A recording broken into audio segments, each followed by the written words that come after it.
What it do? What it do? Rebel Militia Crew. What's good? What's good, man? Shout out to everybody in the building. If you're coming in, if you're popping in, if you're late, do me a favor, man. Tip the plug, hit them like buttons, leave a comment, let everybody know, what your thoughts and opinions are. If you're not a football fan or Raider fan, just hit the like button, hit the down thumbs button, whatever it do, man. The Raiders. No, it's been a minute. Captain Kirk in the building, right? Kurt Cochains, Kurt Cobain's, Veins, whatever you want to call them. Captain Kirk is the building. Was this the right move for the Las Vegas Raiders? Man, we're going to break it down. We're going to talk about it. Could it go good? It could go bad. It could go either way. Shout out everybody popping in. I see you, Robert Pena, OG in the building. Greg Brewer, what's good? Oh, Grim, my guy. What's good? What's good?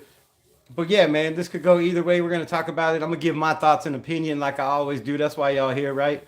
Um, we're going to break it down. Also, there's some news, some talks about the second overall pick 36. Will the Raiders stick and pick? Will they use it to move up?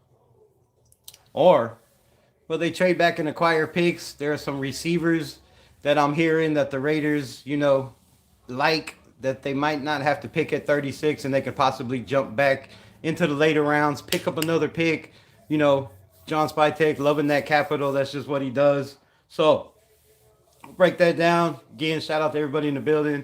What are your thoughts on the Kirk Cousins coming to the Las Vegas Raiders? Let me know in the comments. Get down in the comments. Let me know how you feel. Is it a smart move? Is it a brilliant move? Or did the Raiders make a huge mistake? Man, we're going to get into all of that. Pro Day. I had the video up. I don't know what's going on with YouTube. The video is gone. Can't find it. And having problems with my computer. So if y'all can hear me, if y'all can see me, let me know. Make sure everything is good before I just keep rambling and flapping my gums. I'm going to take a drink. Let me know.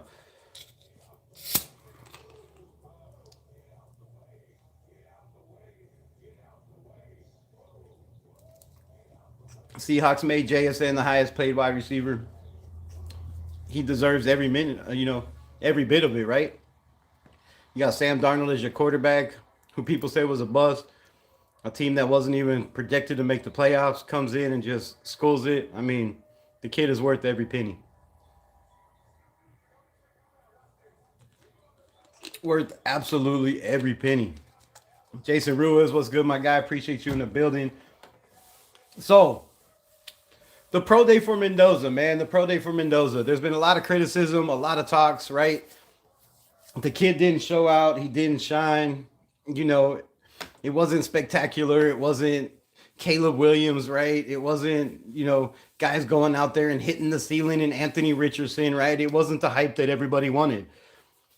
But a lot of people missed the fact that he came out and said he called the shots, right? He called the routes that he wanted his receivers to run to make his receivers look good. He already knew he was going first overall.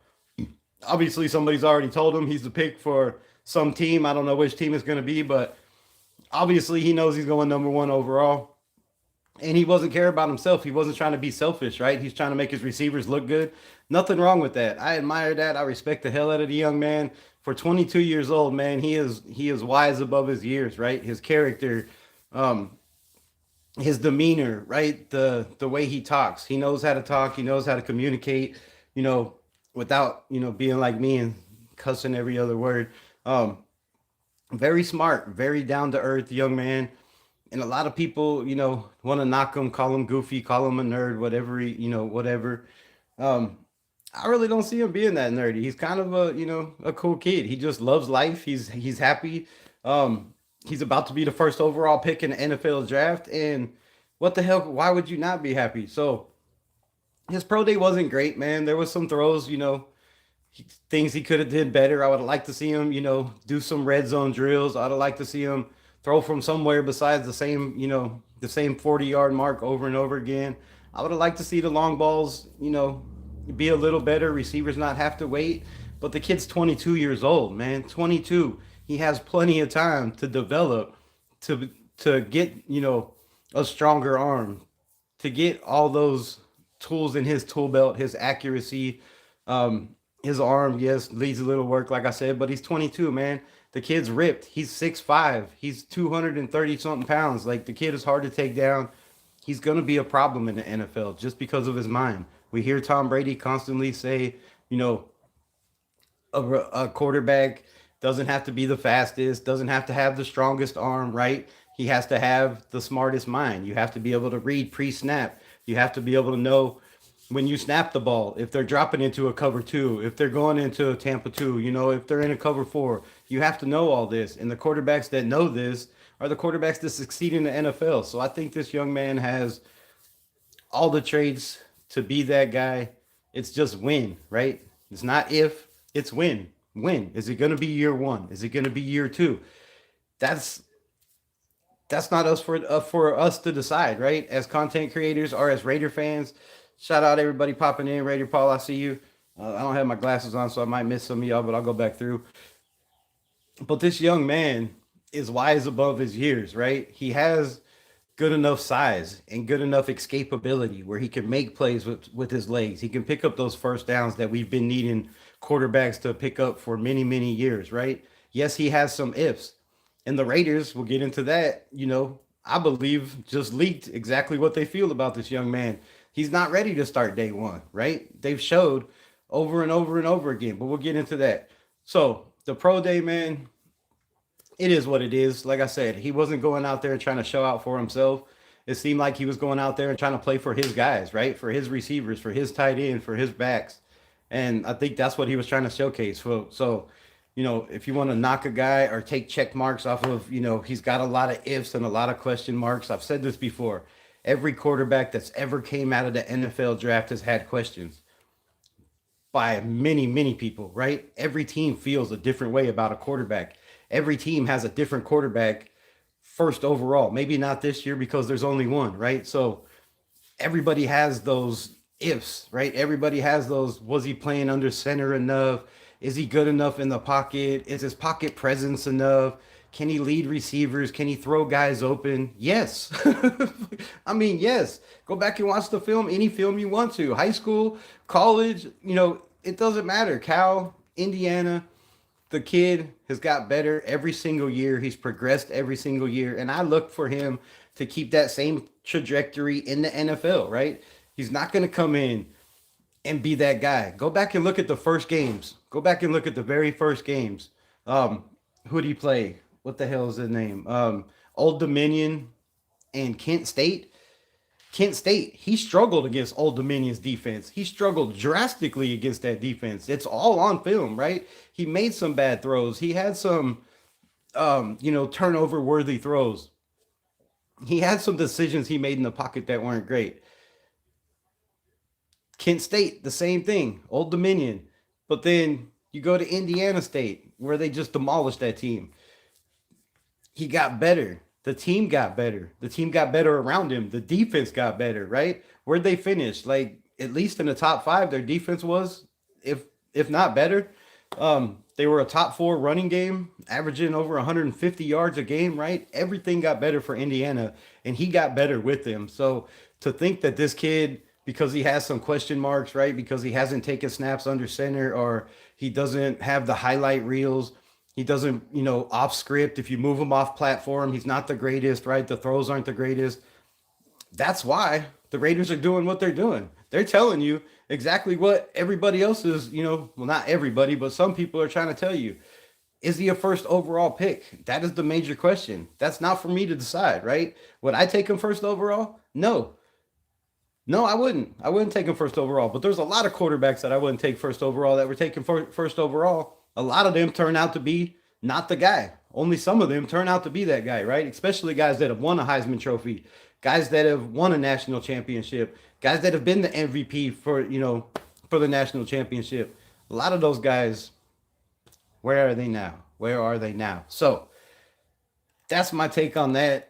I believe this kid, whether you like him or not, whether you think the Raiders are reaching, that's not us for decide. These dudes are in the building.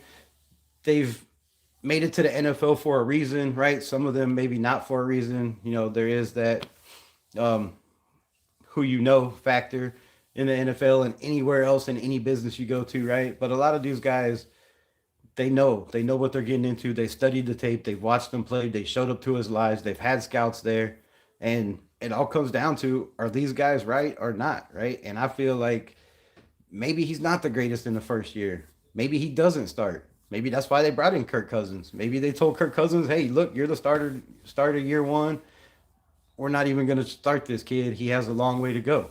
And maybe Brian Greasy was the one that called and said, "Hey, look, y'all don't have a quarterback coach. Y'all ain't even evaluated this kid. Like, he's not ready." That could be that aspect too, because all of a sudden they go out, they hire a quarterback coach, they go and get Brian Greasy to throw him the playbook and do some installs, and then after a couple of days of that, they're like, "Nah, we need a quarterback. We need a quarterback." So, look, I think the Raiders, as it says in the title, right?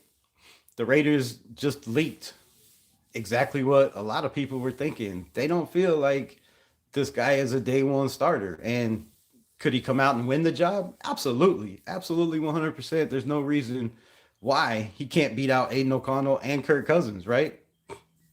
I mean, for some people, I don't know, year one. But if he's that guy, like most of the Raider Nation feels he's that guy and should start day one, then let him come out and be that guy, right? Let him come out, give the opportunity. A lot of people are going to be pissed. Fader Raider, shout out for the $5 holler, appreciate you.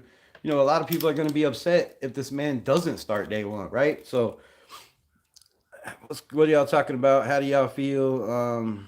First one in, yes. Grim, what's good, my guy? Raider Paul, Raiders. Coco Dabs, what's good? Appreciate you popping in. What else we got? Yeah, that talked about that. Well, what's good? What's good? Happy Easter! Happy Easter, everyone! Shout out to everybody in the building. I probably should have started out with that. You know, whether you believes or not, it is what it is. But yeah, shout out to the people that do follow Easter and all that. Jason Ruiz, what's up, bro? Appreciate you. Jose, it's an above average move. It depends on which version of Cousins shows up.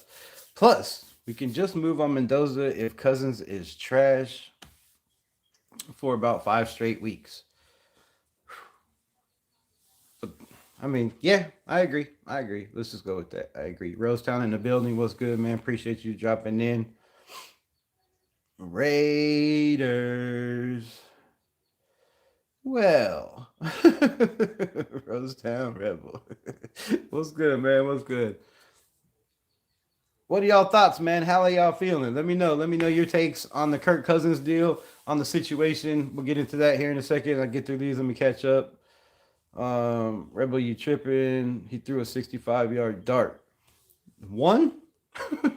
Come on. I'm 50 years old, bro. I could go out there and throw one good damn pass. I mean, that don't mean nothing, bro. It's one. He also had receivers have to stop, cold stop, twice, dead stop. Having a receiver come to a dead stop in an NFL game with a safety coming over, that's a hospital ball, bro. That's a hospital ball in the NFL. I just calls it like I sees it. He had one, like you said, he had one throw, 65 yards, you know, threw it where the guy can run under it. That was a damn good throw. But the rest of them, they were not impressive to me. But that doesn't mean you're not a first round quarterback, right? Just because you can't throw the ball 65 yards every single time on the money, there's not a lot of quarterbacks in the NFL that can do that, right? So I'm not knocking a kid for that whatsoever. And in a Kirk Cousins, I mean, in a Clint Kubiak system, how many times is he really going to be asked to throw the ball 65 yards down the field, right? Most of the time in the NFL, if you have a receiver beat, you're throwing for him to run underneath it, right? And it's not too many times you're throwing the ball 65 yards for a guy to run underneath it. So, Hope Mendoza beats out Cousins for the starting job. We'll talk about that in a second as well. Salute. Sorry, I was making a sandwich. What kind of sandwich? Jesse, hi. What's up? What up, guy? Been a couple days. Happy Easter. Cool boy, what's good, my guy? Happy Easter to you. Happy Sunday. Did I eat Easter dinner? No, I didn't. I did not. I didn't go to any family. I just stayed home today. So, no Easter dinner. I think I'm gonna eat a sandwich later. I hope Mendoza starts over Cousins, but I think they should. Should make AOC start and Cousins train Mendoza. That's not a bad idea either. That's not a bad idea either. I just hope we'll get into that. I just hope they have a competition, man. We'll get into it. We'll get into it. I forgot to say, what is your favorite baseball team? Do you like the Athletics or the Orioles? Um, Never really been a big athletic fan. I'm a Dodger fan. You know, I watched the Angels growing up because I lived closer to Anaheim when they were there. But I was always a Dodger fan. Always been a Dodger fan. You know, watched the Orioles back in the day when they had um, one of the best third basemen in all of baseball. So I watch a lot. I don't watch a lot of baseball, but when the Dodgers are on, whoever they're playing, that's who I watch. So the Athletics, man, you know, I lived in Vegas for 25 years of my life. So Vegas always holds a solid spot in my heart. I might have to watch some more athletics. Them going to Vegas. Always be a Dodgers fan, but I will definitely start paying attention to some athletic games for sure on that. You look like that one dude on YTV that reviews pizza. I don't know. On YouTube reviews pizza. Well, I don't review pizzas. I talk Raiders.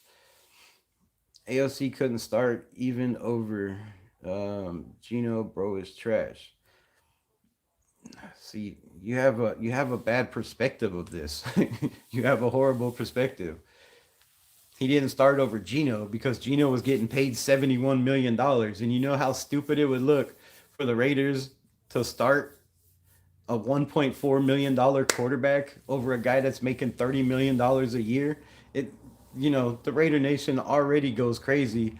They would lose their mind. So it's not something they can do. They made a mistake. Geno started because Pete Carroll has an infatuation with Geno Smith. Geno didn't start for the Raiders because he beat out Aiden O'Connell or even beat out Kenny Pickett or even beat out Cam Miller for that matter. I think Cam Miller probably would have played better than Geno Smith did. At least the kid's mobile. He can move. He has better pocket presence. He can throw the ball shit just as far, if not farther. So, to say AOC couldn't beat out Geno is crazy. If you go back and watch camp, and I was there for a couple of them. So if you go back and watch camp with Gardner Minshew, Aiden O'Connell was a way better quarterback all throughout the preseason. Even when they started, one quarter, one quarter, one quarter, one quarter. Aiden O'Connell looked way better than Gardner Minshew. They went with Gardner Minshew because of money, and I feel like they're gonna do the same thing this year.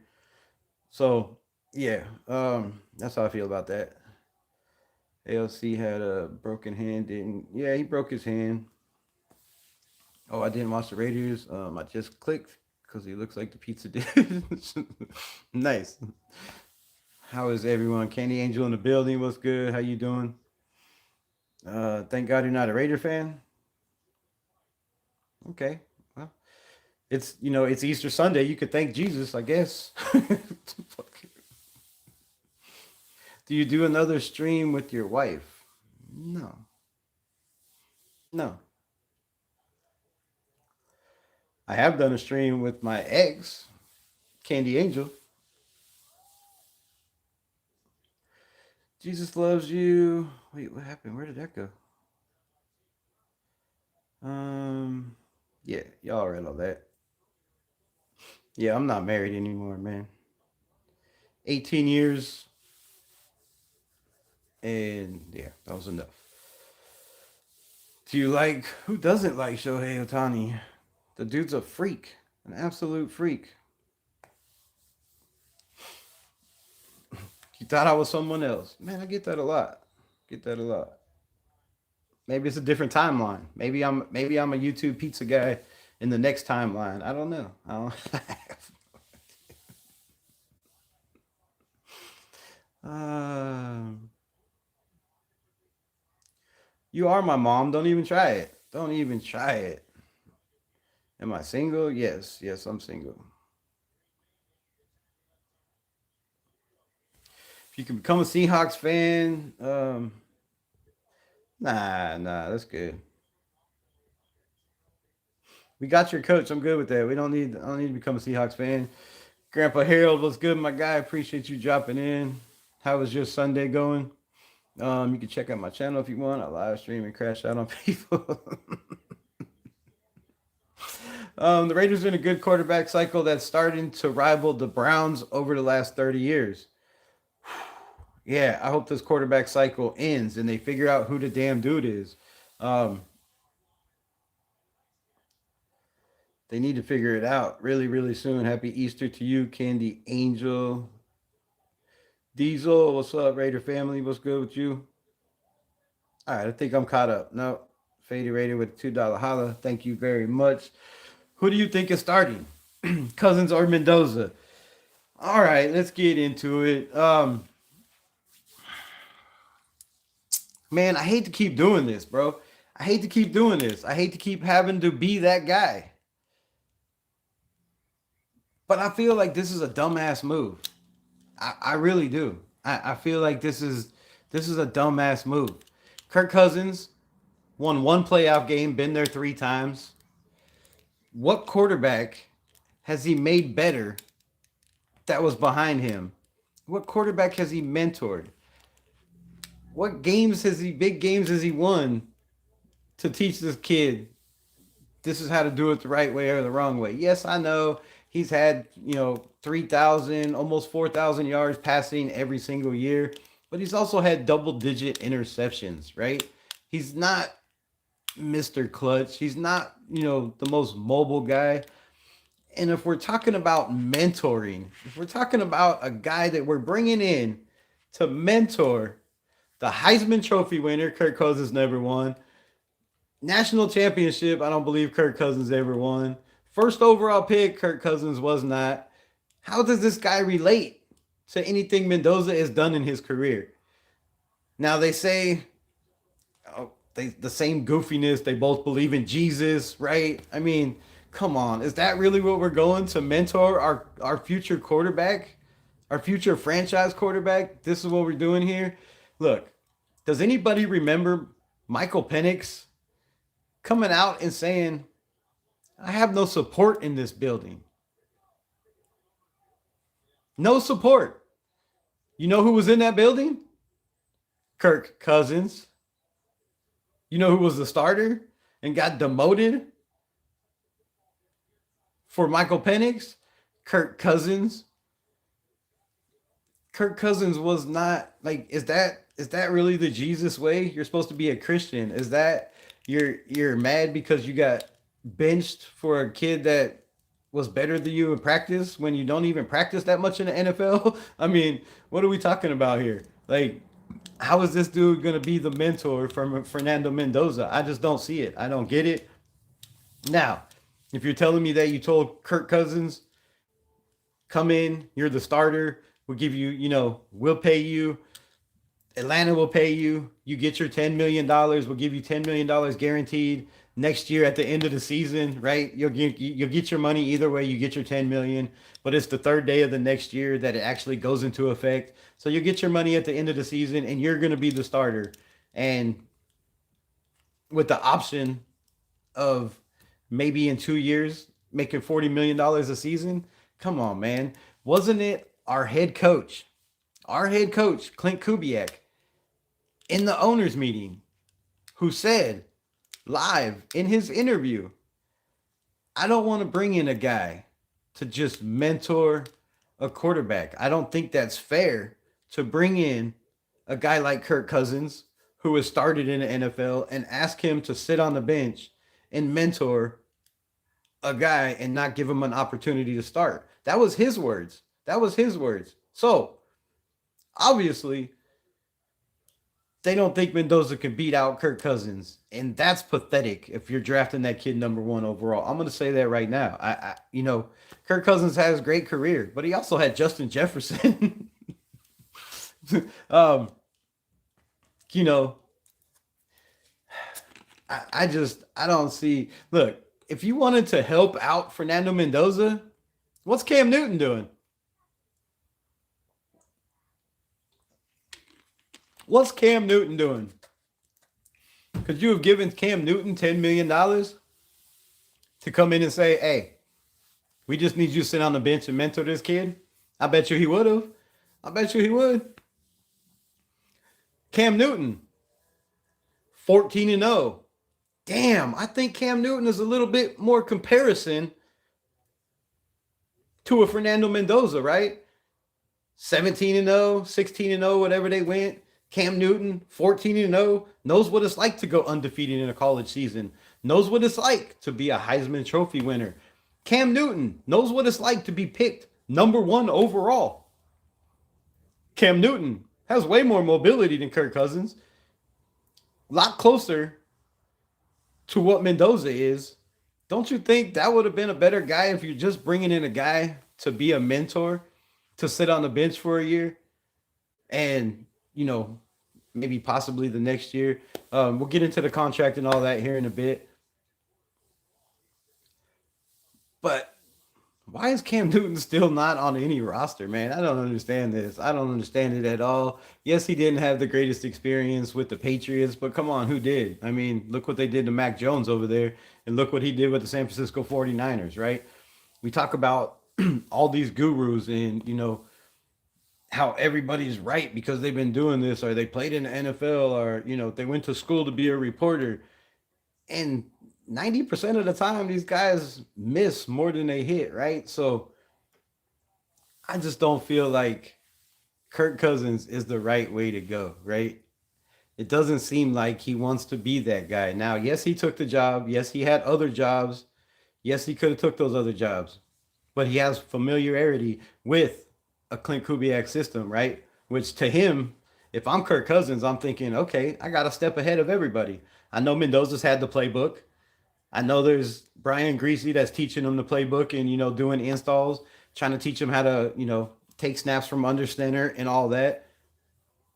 We know the history between, or maybe we don't, but y'all know the history between Tom Brady and Brian Greasy. I mean, there's history there. There's history between Kubiak and Brian Greasy. So all that makes sense. And I just have a feeling that somebody made a phone call and said, yo, you're going to have to do something because this kid just isn't ready for the NFL yet. And that's not it's not a horrible thing, right? Most of the kids coming out drafted first overall were not ready. I mean, a lot of them. The kids that got to sit for a year, Patrick Mahomes, Tom Brady, right? Developed into pretty good quarterbacks. Jordan Love, I mean, not one of my favorites, but 3 years you would think he'd be a little bit more advanced, but he's still a pretty damn good quarterback, right? Aaron Rodgers got to sit behind Brett Favre. These guys that get to sit for at least a year, they're way more ahead in the second year than a guy that's played all year, right? Yes, you're going through the ups and downs. Yes, you're learning the ups and downs. But sometimes some guys just aren't cut out to take the ups and downs. I mean, you can go through the amount of quarterbacks, Zach Wilson, right? That was drafted way too high, that just didn't have the mental capacity to go through the ups and downs, right? Goes to the Broncos, gets a shot over there. You couldn't beat out Stidham and Bo Nix. I mean, so people hit and miss all the time on quarterback prospects, and it's a gamble. Is all I'm saying. If the Raiders feel like Mendoza's worth gambling on at number 1, that they can develop him into the quarterback that they want this franchise to be for the next 12 or 14 years, I'm fine with waiting a year. If they don't believe that he's ready, I'm fine with waiting a year on that too, right? And if you're not, then man, you got to learn patience. I know Raiders fans don't want to hear that patient shit. We've been patient way too long. LOL, you're sure not worried about getting a coach from Seattle after Pete Carroll? A little bit. I'd be lying to you if I said I wasn't a little nervous about Clint Kubiak. He wasn't my number 1 pick. I'm gonna stand on my shit like I always do. I wanted Mike LaFleur. We'll see which one has a better year. I hope it's Clint Kubiak. I mean, I don't want to be right. I want to win. Just win, baby. So yeah, there is a little bit of, worrying about a guy that has never coached in the NFL, that's very monotone, that doesn't seem to get, riled up. Can he get the message across to these guys? Or was it Mike McDonald that was the head coach that got everybody pumped up, gassed up, ready to play?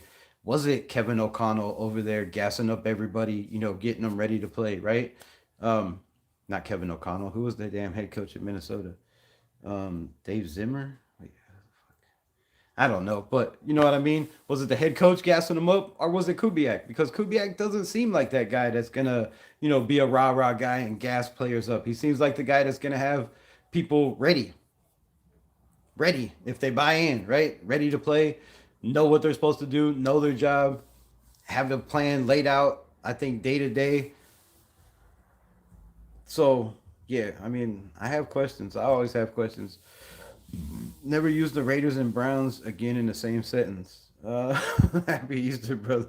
I mean, how can we not? They're both two of the losingest franchise right now. Nobody has more losses than the Raiders and the Browns over the last 20 years. So they kind of put themselves in a. I hate to say it, but um, it's gonna be what? It's gonna be.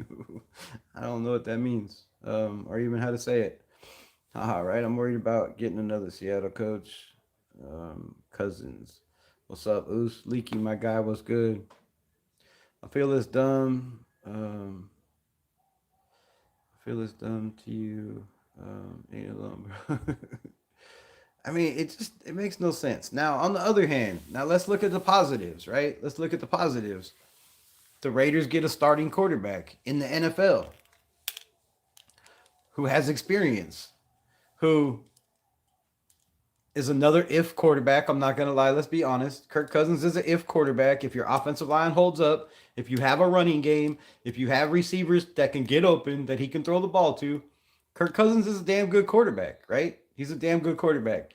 And the Raiders are only paying him $1.3 million, right? Atlanta's paying the other 8.7 or 8.3, and we're paying 1.7, however it is, whatever it is. That's a steal. The Raiders found a loophole. They got a guy in the building on the cheap. Yes, they're going to pay him $10 million next year. That's already guaranteed, but that's not coming off the books, right? That's a guarantee. That's guaranteed money that doesn't about hurt anything this year or next year. That's coming out of Mark Davis's pocket and the owners, right? So smart for the Raiders to do that if it works out. Now, on the negative, can there be friction? Can there be? Yes, there's going to be friction from day one. I guarantee you. If we see in preseason that Fernando Mendoza looks better than Kirk Cousins and Aiden O'Connell, people are going to be screaming for this young man to start right off the rip. That can cause controversy in the building. We know they say all the time they don't listen to the outside noise. That's bullshit. They knew everything in that building that was going on the last 2 years that Raider fans were saying, that the media was saying. They know. They can say they don't know, but they know everything's going on. And we don't need any more drama. So this first time Kirk Cousins comes out and plays like Geno Smith, fans are going to lose their mind. They're going to want Fernando Mendoza. So yes, it's going to be a controversy either way. I feel like there's no way around it. We can't win for losing. If Kirk Cousins comes in and balls out and throws for over 4,000 yards and 30 touchdowns and 10 interceptions, and we have a good defense, that's a winning formula. Do you do and make the mistake that the Minnesota Vikings made with J.J. McCarthy and Sam Darnold? Are the Raiders really in a position, if they come out and they start winning, to do Kirk Cousins like that? A guy that's played with Clint Kubiak for 3 years? 3 years of history they have together. I'm sure they still talk. I'm sure they still kept in communications, which is obviously why Kirk Cousins is here, right?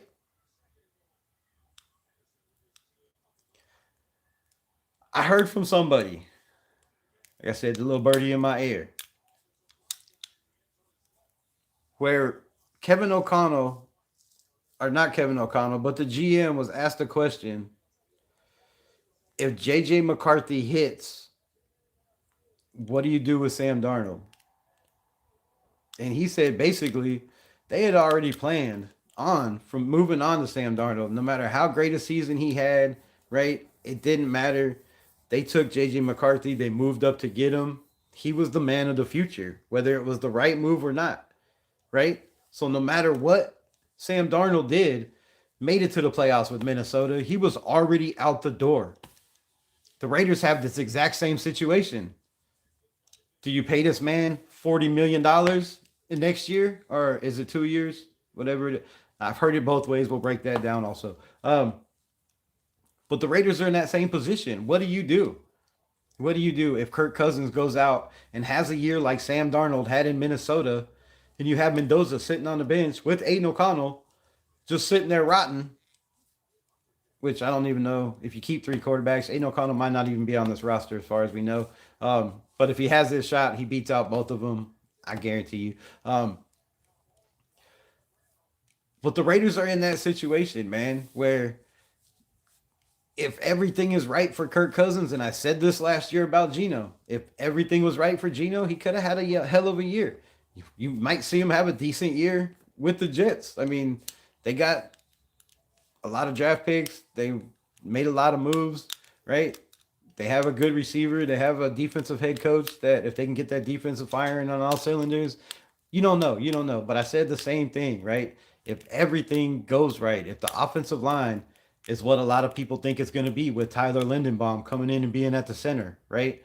If Colton Miller stays healthy, you got JPJ and Jordan Meredith, or JPJ and Caleb Rogers, or Jordan Meredith and Caleb Rogers, and JPJ being backup, which is a scenario that can happen as well. People don't want to admit it, but it's one of those things. So the Raiders are in a tough position, man. There always is that scenario where Kirk Cousins comes out and does what Sam Darnold did, in Minnesota, or comes out and does what Sam Darnold did in Seattle under a Clint Kubiak system, right?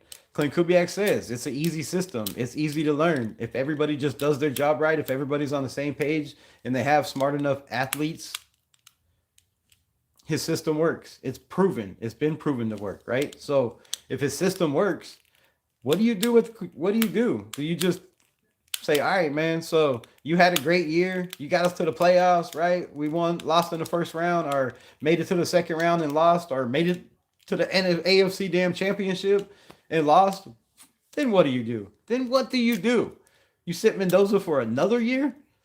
This could be a major problem. It could be a major problem. Now it can go smoothly because they could already have a plan and everybody could be on the same page.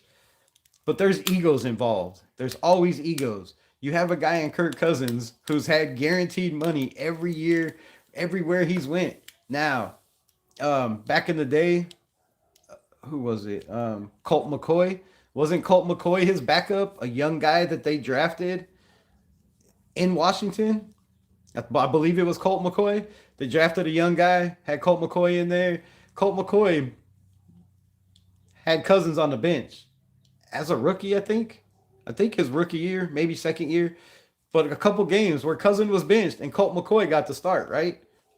Where's Colt McCoy now? What's he doing? So how good of a mentor is Kirk Cousins, right? And how good is Kirk Cousins? He got beat out by Colt McCoy in a couple games. They figured, let's go with Cousins. He's way better than Colt McCoy. But what could he have been? Who knows? And then the same situation, like a couple years later, you have a dude that I never even heard of, and then you have Nick Mullins as his backup, right? So Cousins, when he's been pushed by Colt McCoy, lost his job in a couple of games, right? They had a battle going on. Who's going to start? Who's going to be the starter? When he when he got pushed by Michael Penix, he ended up losing the job to Michael Penix, which most people knew that was going to happen, right? And then Penix is on record of saying, bro, I got no support in this building. I got no support. So, again, could be a very bad situation. Very bad situation. If you let Kirk Cousins start, having a Brock Bowers, having a Jack Besh, two guys that are catching machines and that are chain movers. You don't have to throw it 60 yards downfield, right? You just have to read defenses, know where you're throwing the ball pre-snap, and find Brock Bowers. Find number 89, bro. It's simple. Find number 18, Jack Besh, because I believe he's going to be that guy. If they put him at the slot, really, who's going to guard Jack Besh at the slot? How many guys in the NFL can really guard Jack Besh at the slot? And yeah, I know they have speed, but size-wise, dude, he's going to win the 50-50 ball. So if you put Kirk Cousins with the Ashton Genty, just like he had Bijan Robinson in Atlanta, right? And you give him receivers like a Naylor who could stretch the field, like a Trey Tucker who could stretch the field, like Jack Besh, like I said, who can move the chains. If you give him a guy like Brock Bowers, who is, a first down machine, a guy that's gonna catch pretty much whatever. His catch radius is way longer than his wingspan. The dude is just an absolute freak. If you give Kirk Cousins these weapons and the offensive line holds up and we have a defense, come on, man. Yes, he's gonna make stupid decisions. He's gonna throw interceptions. But if you have a defense, this team can win some games. And then where are you at? You're like, shit, we drafted a quarterback number 1 overall, and you have all these decisions to make. So it could be good. It could be very bad. I didn't want it. I'm telling you 100% I didn't want it. I would have been happy with them drafting 2 quarterbacks and rocking with, Mendoza, letting them start from the beginning. But statistics show if you sit 1 year, it definitely helps your career out, in my opinion. But how y'all feeling? How y'all feeling? Is Kirk Cousins the right thing to do? Is it the wrong thing to do? Is there gonna be a problem with egos in the building if he was told, hey, you're the starter, right? This dude's not ready. And then Mendoza comes out and shocks everybody and says, bullshit, I'm not ready. This is my job, bro. I wasn't drafted first overall for nothing. I got this, right? And then what? Because let's not forget, right? 2014, the Raiders went and brought in Matt Schaub, which is kind of like a Kirk Cousins. Okay, I'm sorry, Kirk. You're a Raider. I apologize. Welcome to the nation. But they went and got a Matt Schaub, and then they drafted a quarterback in the second round who came in and just was like, nah, this is my job, bro. Right? That quarterback's name was Derek Carr. Right? They went and got their quarterback they thought was going to start, paid him a little bit of money, and drafted a guy in the second round that took his job. I could see the same scenario here. I think Mendoza is better than Kirk Cousins right now. I think he's way more mobile. He's harder to tackle.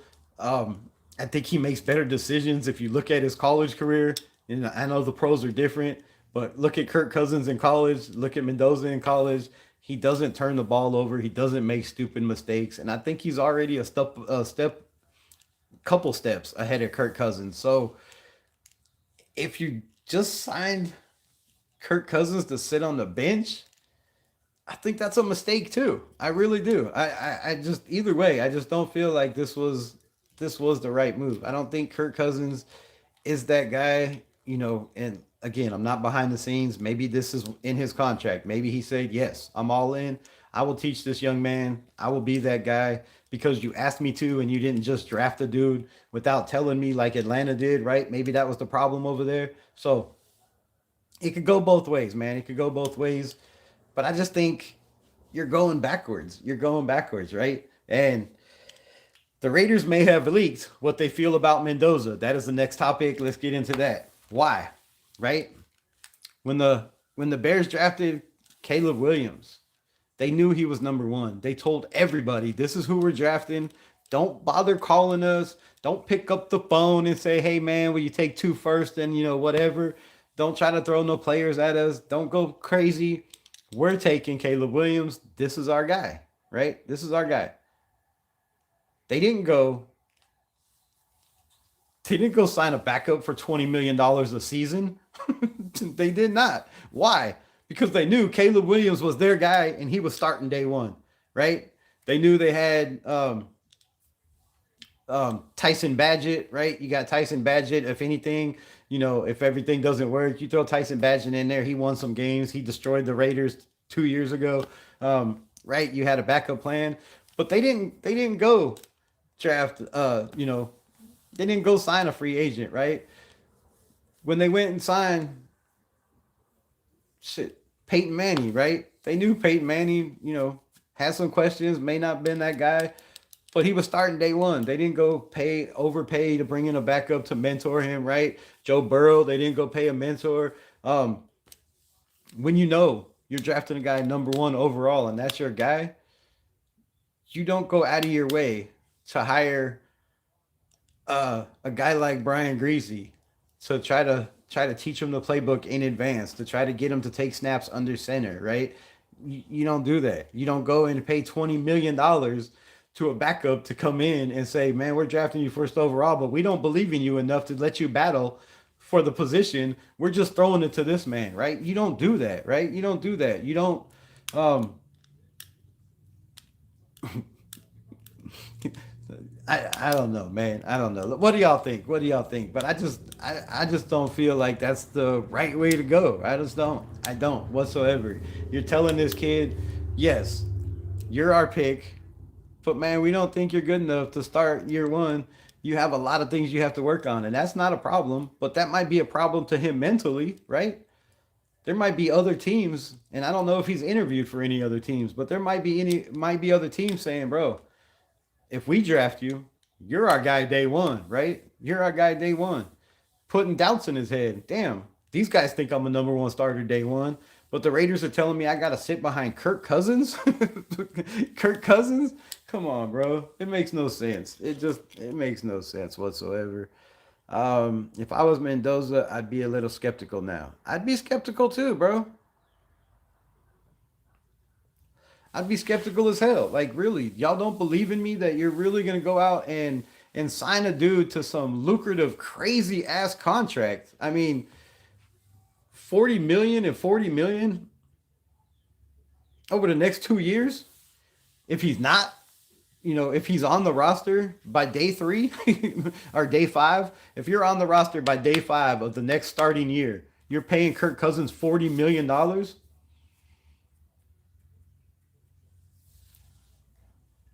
If I'm a quarterback and I'm the first overall pick, I'm gonna be a little upset. I'm gonna be a little upset, man. Like, where is your faith in me? Nah, Kubiak said it's their job to mentor, not the bridge. I agree with that. He did say that. He said they got enough players in enough coaches in the building between the O line coach himself. He said when asked, he said yes, I will be in the quarterback room. I will be in the meetings. He will be with him. So I think Kubiak will be the guy mentoring him, and maybe they don't need you know. But if that's the case, you're really just bringing in you're really just bringing in Kirk Cousins to start and not even, no competition, no battle. Just be like, all right, we're paying this guy. You're the starter. You're guaranteed to start this year no matter what. I think that's a wrong move, too. Right, it doesn't make sense to get a first overall pick and get a guy like Cousins to mentor. I don't think they're alike at all. So, yeah, we would have been fine uh, keeping O'Connell and get another backup for Mendoza. Yeah, there's a lot of guys you could have brought in on the cheap, right? If you just wanted a guy to, look, I think it would be great if they don't feel like Mendoza's ready to have a guy that while the game's going, right? They have their little tablets that you have a quarterback that's been there and done that, and you can be like, damn, he shouldn't have thrown that. This is why, right? This is the defense they're in. Watch when they snap the ball, they're going to switch to cover two, or they're going to switch to cover three, right? Or they're going to drop into quarters, right? You don't know. Or they're going to split it up and run cover three on this side and man zone on this side and man over here, right? That's a lot of information to pick up for a young quarterback. I think Mendoza, I know Mendoza's processing is he can process all that information, and it would be a great asset to have a Kirk Cousins sitting on the bench next to Mendoza instead of playing. Have a guy like AOC out there and just be like, man, go out there. This is your contract year. It's a rebuild. We don't, you know, we're trying to win every game, but we're not really trying to win every game, right? Because we're trying to develop players. What's wrong with that? Having a guy sitting there saying, look, this is why this was an interception, or this is why this was a sack, right? I think Kirk Cousins would be great for that role. Um, Total disrespect to Aiden O'Connell, but on the Raiders defense, for defend why Aiden O'Connell is not the guy, right? Why they brought in somebody else? Because you have questions with him. Can he stay healthy? Right? Stupid injuries, a broken thumb, not being able to slide, fall down and bruise his knee, right? Missed a game, because of a bruised knee. If your quarterback is showing signs of being injury prone, that's not the guy you want for the future, right? And I can understand that. I can understand that 100%. AOC deserves to have his jersey buried at Allegiant Stadium. As long as they bury it over the top of the Kansas City, jersey that's supposed to be buried underneath the stadium, that would be great. Can we trash the last time? Can we trash the last time he played too? Who? Cam don't know the system, I feel. I think he could pick it up pretty damn quick. And if you're not playing, all you got to do is focus on, on the system, learning the playbook, and shit. You got two other guys to learn it with and quarterback meeting room. So I feel like Cam could pick that up totally, man. Like I said, the dude won a Heisman, went 14-0 in college. Yes, a lot of it was because of his athleticism, but it's not like he was, not an intelligent quarterback. I mean, the dude made it to a damn Super Bowl in his second or third year, fourth, whatever it was. Cam, totally different style of quarterback though. Yeah, he's a running quarterback, but I've seen Cam Newton make some crazy ass throws, right? And not saying that. Actually, I mean, the size wise, the being hard to tackle, they're kind of actually a lot alike. They're kind of a lot similar. I mean, he's Cam's way more athletic. There's not even a question about that. But I'm saying what they've been through, right? Their history, their knowledge of being a first overall pick and being a Heisman Trophy winner and being a national championship and going undefeated, and the pressure of playing the first year or not playing the first year. Cam, yeah. Remember when Cam Bang came back to the Panthers and threw 5 for 22 and 2 interceptions and one? I remember. I remember. But was that a different Cam Newton? I don't know. Cam would be a bad quarterback for Kubiak's system. Cousins would be better than Mendoza to learn behind. But is he really though? Is he really? Shout out Pillaging just for fun. Bro, I hope the way better Cousins and wins the job early.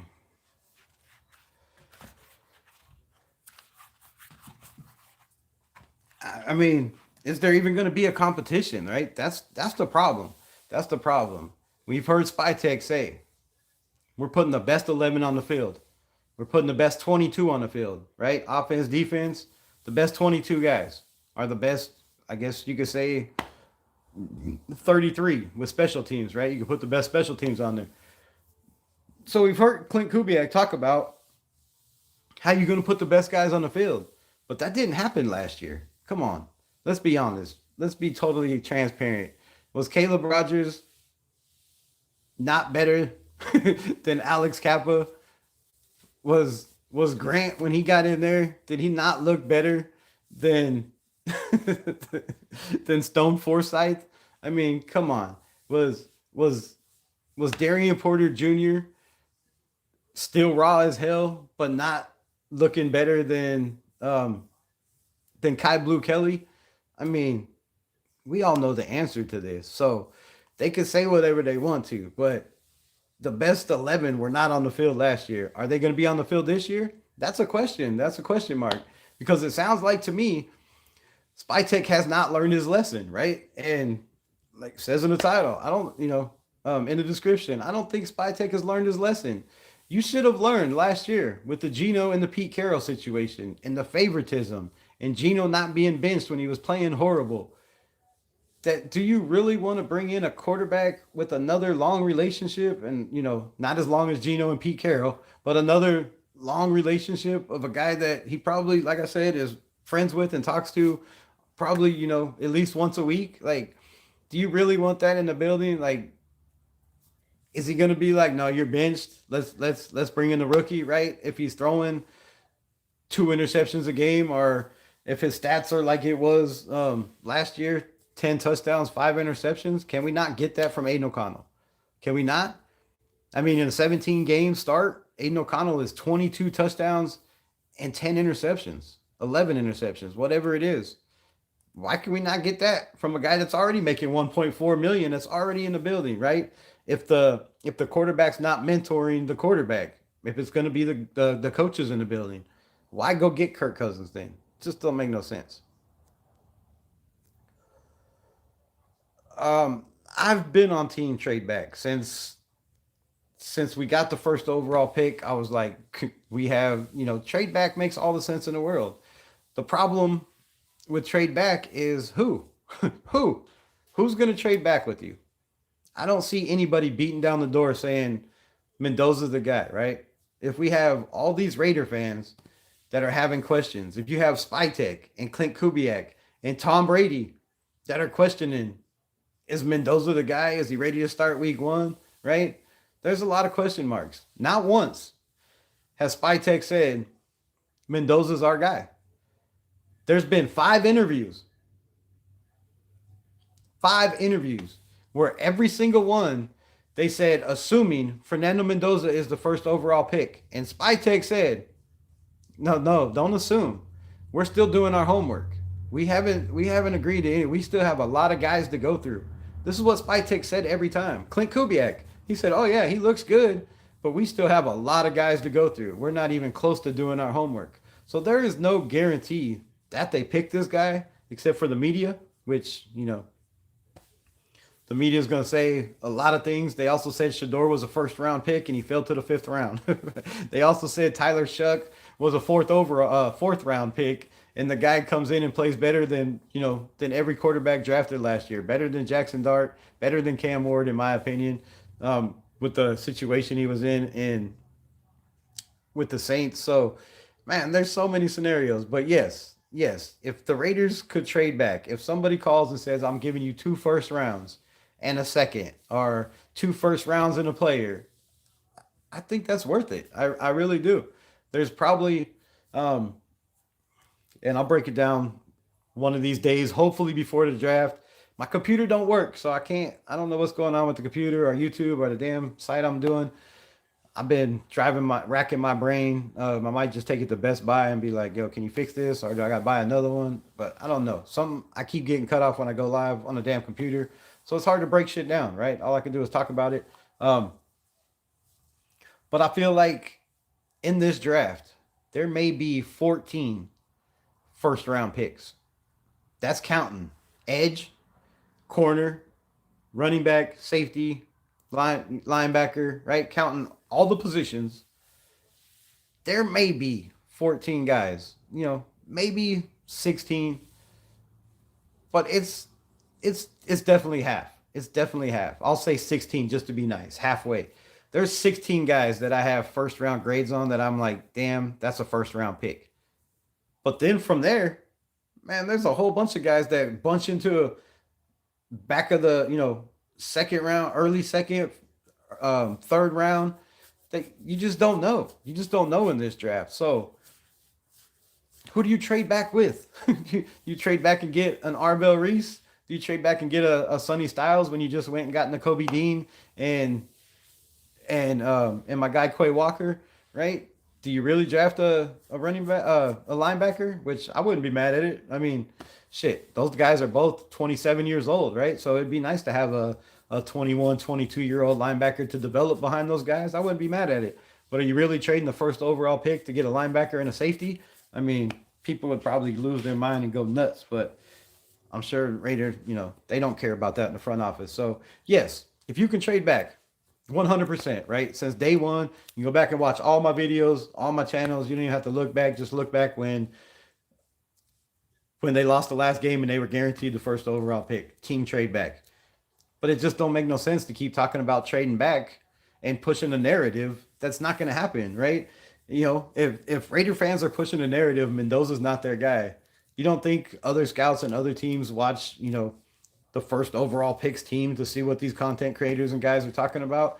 And if we don't believe in him, you think these scouts believe in him enough to move up and trade 2 first-round picks and a bunch of picks? Come on, man. Come on. I've heard a lot of takes saying Mendoza is a second round pick.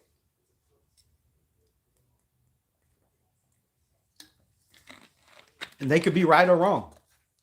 Joe Burrow, the start the year before, right? The year before his sophomore or junior year, whatever year he came out. The year before that, he was projected to be a 3rd-round pick. Yes, Joe Burrow, 3rd round. Many projections, lots. Go back and find them. You can Google them. 3rd-round pick. He had a great season with 2 great wide receivers and a damn good team. And he jumped to 1st overall. Mendoza on that same trajectory. There was a lot of players, a lot of teams, a lot of scouts that had this man in the 3rd round, in the 4th round.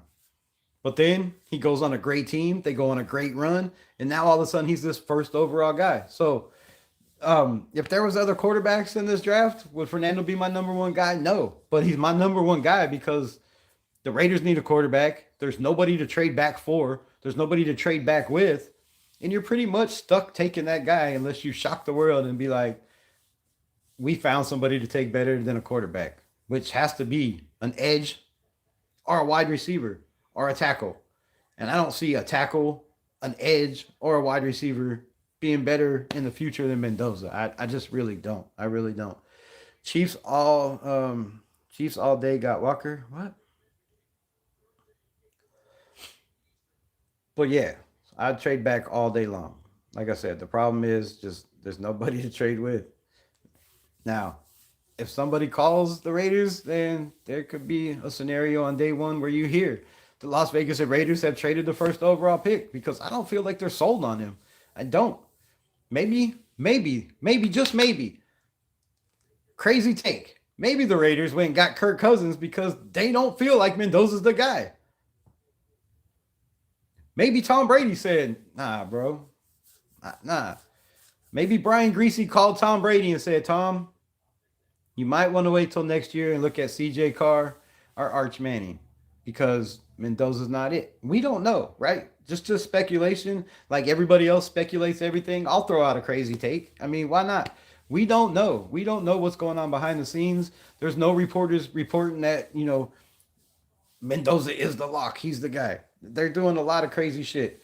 All of a sudden you get a quarterback coach. All of a sudden you bring in a backup. All of a sudden you bring in somebody to mentor him and try to teach him the playbook and how to take snaps under center, right? That's a lot. That's a lot to do for a guy you're taking to be your franchise.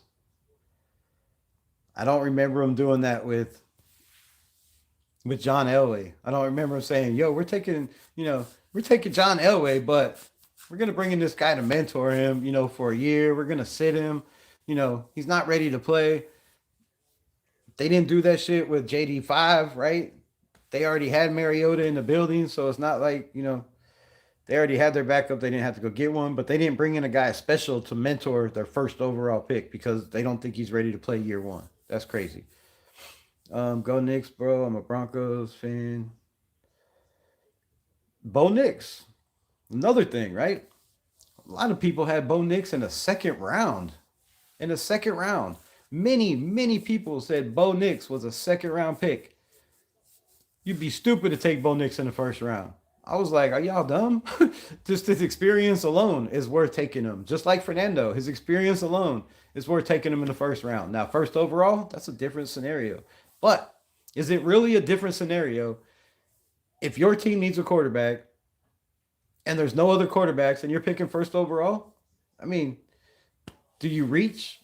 Do you reach and try to get a tackle, a lineman? No, no. If you're gonna reach, you reach on the quarterback and hope he's the guy. And if he's not the guy, guess what? More than likely, you have a first overall pick next year. And if Kirk Cousins keeps playing like he has the last 2 years on a decline, what 2024 he had 18 touchdowns, 16 interceptions. So if Kirk Cousins stays on that Geno Smith decline, the Raiders could definitely have a top 10 first overall pick next year. So take the damn quarterback, man. Stop overthinking it unless there's somebody that wants him. That's all I can say. But I believe in this kid, and I'm gonna be pissed if you know if they do what if you do what some guys have said. There's been teams reported that they were asked, why would you move up to get a Trey Lance? And the answer was, I didn't want other teams to take him and him be successful, right? Same thing with the Colts GM, saying the same thing, right?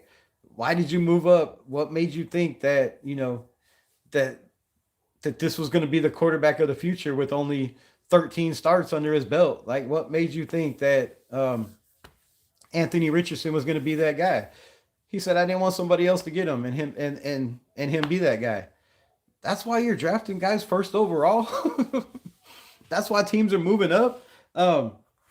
So it's a crazy, crazy world, man.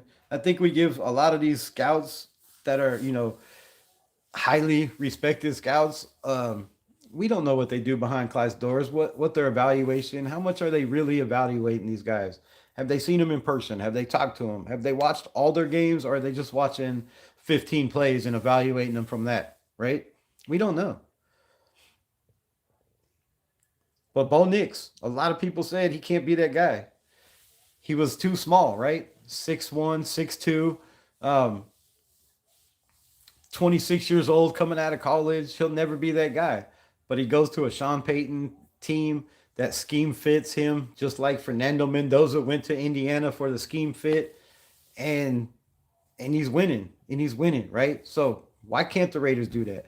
Why can't the Raiders draft Fernando Mendoza and adapt to his strengths? Why can't Kubiak change his system and his playbook to plays that are more comfortable with Mendoza? Like, why do people think that's not a thing, or it can't happen? Rick, my guy, what's good? What's good? Appreciate you. Kirk Cousin has more. What? More Coles cash? I don't know what that means, bro. I don't know what that means. My fag football team was the Raiders, but I'm a Saints fan. I have some faith in this next season. Saints are going to be pretty good, man. I think they got a quarterback in Tyler Shuck. They got Chris Olave. They got a running game. They got money. They got draft picks. They'll be fine. Troy, what's good? Am I giving Candy something to talk about? I always give her something to talk about. Don't make her block you. That's what she said.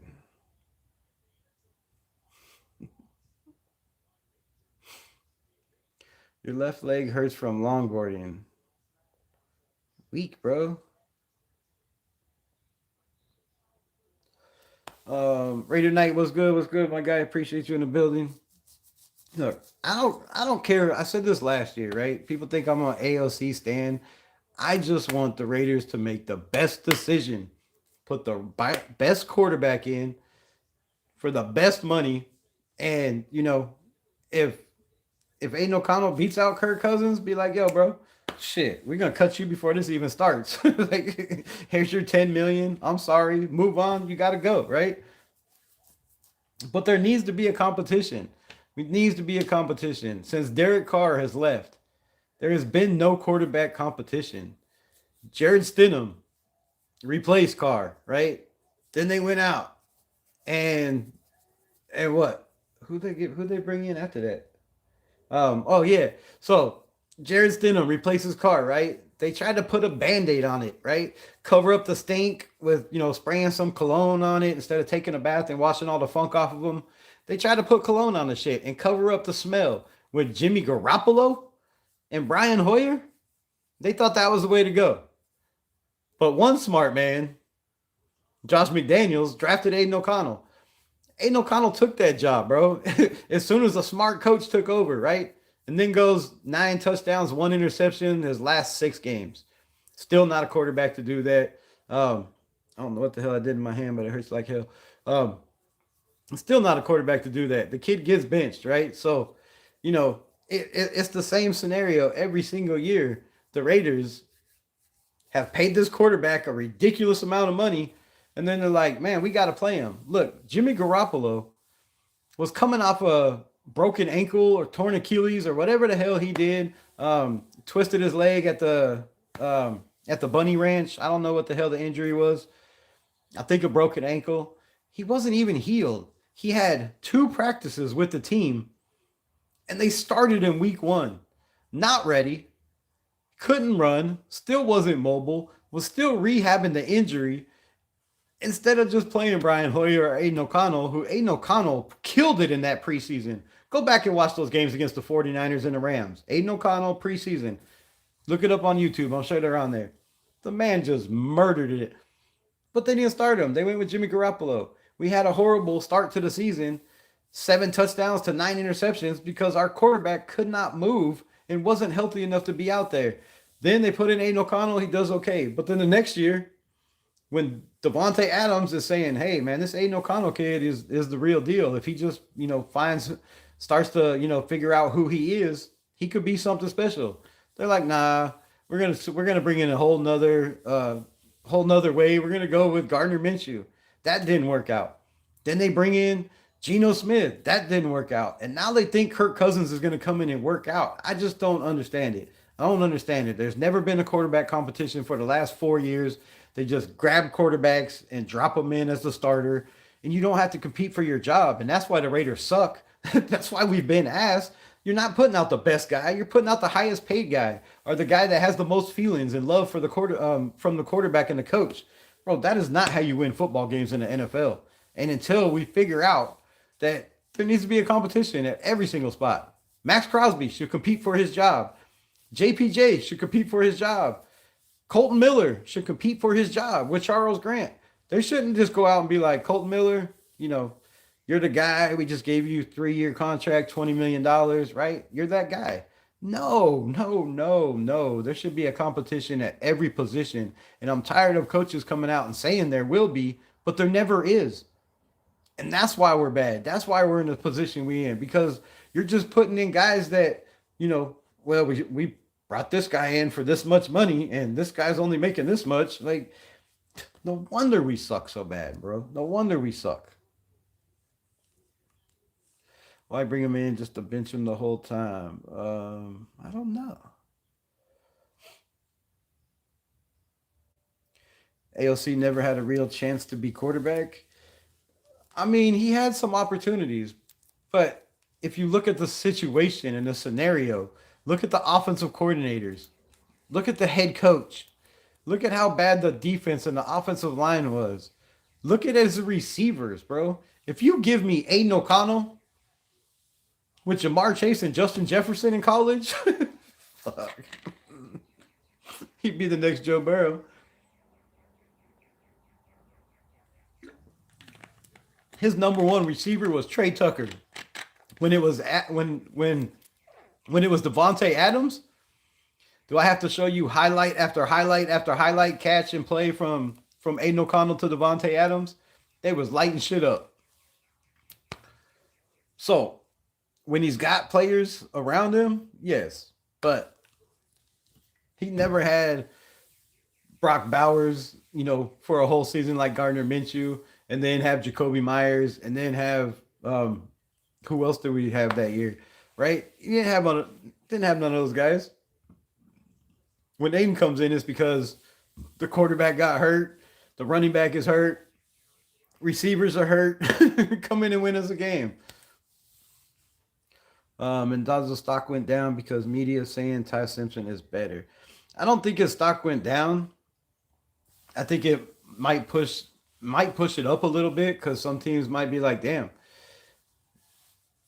if we wanted Mendoza before, we might have to, we might have to move up to get him now. So, or Ty Simpson, right? So, I don't even think Ty. To me, I've said this before. To me, I'm drafting Carson Beck probably over Mendoza, not first overall. I'm saying if I was to trade back, Carson Beck would be my quarterback. I think he's way ahead of Ty Simpson. He has definitely way more starts. He's played top caliber teams at Georgia over and over again. And then he just goes to Miami and does the same thing, beating top 10 team after top 10 team over there, our top 25 team. Carson Beck is the most ready quarterback right now in the NFL to come out in this draft. I think he's ahead of everybody. And whoever gets Carson Beck, you heard it here first. Carson Beck probably has a best first year if he plays, um, or when he plays. When he gets to play, if he does get to play wherever he goes, if he goes to the Cardinals, he might get to play there. You never know. So if he gets to play, man, I think this kid has a pretty solid year.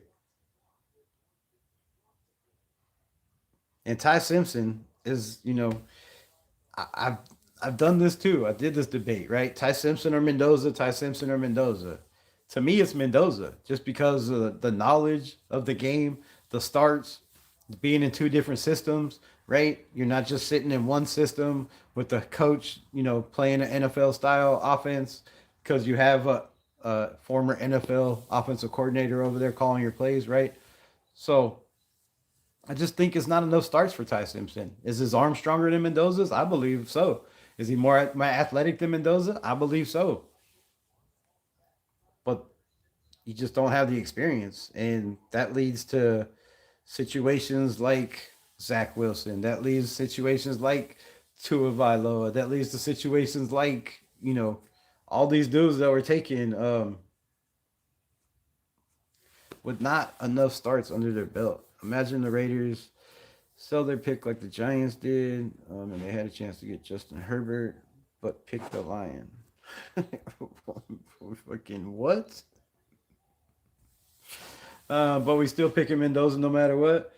I feel like that's the pick. I mean, I don't know why it wouldn't be, and I don't know who else it would be, right?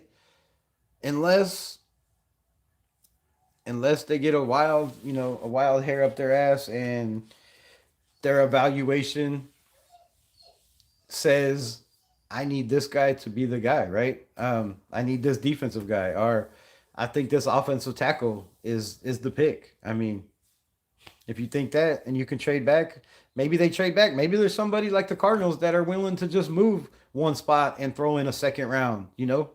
Fucking, I don't know. What did they think of Mendoza? We don't know. Trading back is no guarantee we can trade up next year. I agree with that too. I agree with that too. Pigs. Trade back and stack picks. Um, what? Because it's an OP strategy. It's that simple. Hard to find trade partners in any class, especially if they don't believe that your quarterback is a first overall pick. Nobody's gonna take that. You build around the quarterback, not the other way around. I think it goes both ways. You know, I feel like teams that have pretty much the culture in play, the main the main cornerstone guys for that franchise have the trenches right, offense and defense. Then you go get your quarterback. But I think the Raiders are in a good enough position where they're not as bad as people think, man. I don't think they are. Jack Gustafa, happy Easter to you as well. I would aim to land picks in the next class because it's building towards a lottery pick. I mean, next year's class is crazy, bro. I talked to guys that said, 2 or 3 years ago, because some of these dudes, they scout talent fucking years ahead. I don't know how they do it, but they do, right? So I've heard a couple guys say that looking at this class and looking at, when they were freshmen, right? Looking at their freshman class, that a lot of people were like, damn, if these guys are half of what they're supposed to be, the 2027 class is going to be, maybe one of the greatest classes in NFL history. It could be. You would want to have as many picks if that's the rumor, right? Now, there's a chance that some of these guys stay in school. Some of them, might have been redshirted and they have an extra year, right? But looking at classes from way back, freshmen to now, and the class and the guys and the caliber of talent that's coming out in next year's class, it's crazy stupid. It's crazy stupid. You could definitely get a rake next year. And, like I said, this year, man, I feel like you know, there's maybe 12 to 16 first round players in this draft. There's just not a lot of guys that scream first round talent. There's a lot of guys that scream question mark, including the first overall pick, number one, Fernando Mendoza. There's a lot of question marks. Everyone's forgetting one thing. Mendoza has high football IQ, just like Brady. He can diagnose the defense and get the ball to his players with accuracy. I'm not forgetting about that. We talked about it just a little bit earlier, right? If you're looking at um here, matter of fact, let's pull this up. Let's pull this up. So if you're looking at where we at here, where we at here. Did I not bookmark that? What the fuck? Oh, son of a damn it. All right, well, I had a quote here from Brady, and I guess I didn't save it. So let me see if I can find it. I think it was right above this, maybe. Maybe. Um, damn, where the hell is it?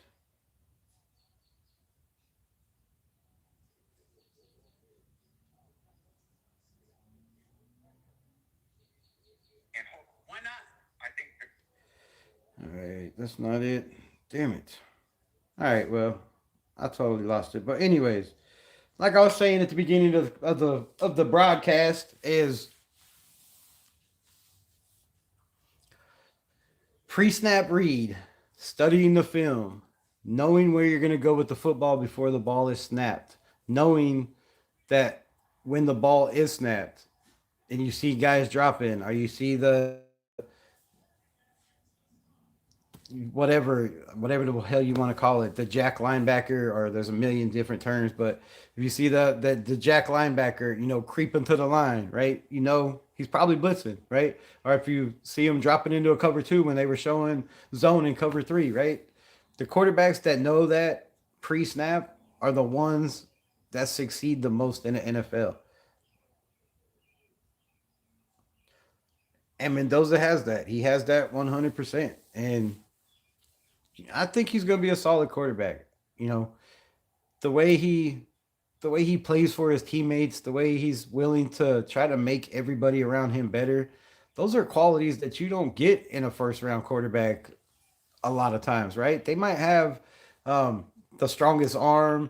They might be the most athletic, right? They might be able to play the best off a script. They might be the most athletic that can run backwards 25 yards and throw it 80 yards for a touchdown. They might be those guys,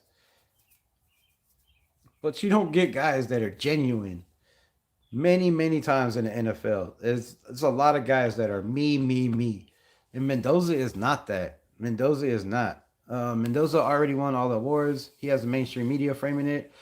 Mendoza is also that guy that should be going first overall. This wait, Mendoza is the only guy that should be going first overall in this class. Anyhow,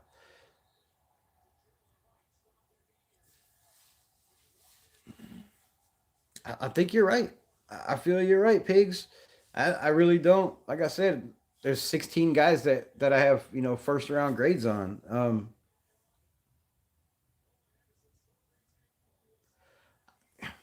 I agree 100%. I mean, who else are you taking first overall? Who else? You might take a chance on, Arvell Reese, but do you take a chance on a guy that doesn't have a position, right? Is Arvell Reese your outside linebacker? Is he your edge rusher? Is he playing with his hand in the dirt? Where is he going to be? Right? Is he just going to rush the passer constantly? Is he going to be asked to drop back in coverage? Is he going to be a linebacker? Is he going to be an edge rusher? Is he going to be on the D line? Right? There's a lot of questions with Arvell Reese too. Um, Sonny Styles, I would draft that dude fucking number one overall just because that's who I am. But I don't believe in all that hoopla shit all the time. But there's questions about him too, right? There's a lot of questions about him. Can he be that edge rusher? Can he rush the passer? Um, can he be that guy to consistently stop the run in the NFL, right? There's a lot of questions about a lot of people. So I agree. Like I'm not a big Jordan Tyson fan, which I know people are gonna kill me for. I think his athletic traits are off the charts, but I don't think he can stay healthy in the NFL, right? When you have soft tissue injuries, those are problems. Soft tissue injuries is not something you can have surgery on and put some new tissue in there, right? It's not a ligament. It's not something you could fix, right? Soft tissue issues can be a problem and they can linger. Um, just ask just ask Devonte Adams, right? Devonte Adams has been dealing with it for the last 3 years with the same damn hamstring, right?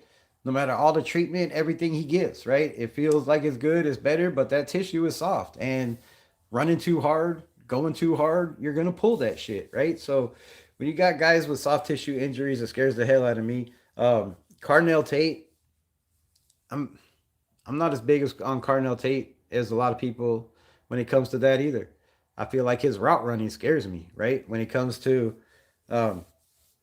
comes to running in routes or out routes, I think he wides his corners a lot, right? He's a big dude. I don't think he lowers his hips. He doesn't plant his foot and cut.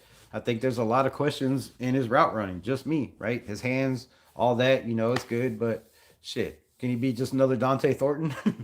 Just saying. I'm just saying. I just wish the Jets would throw all their picks to us.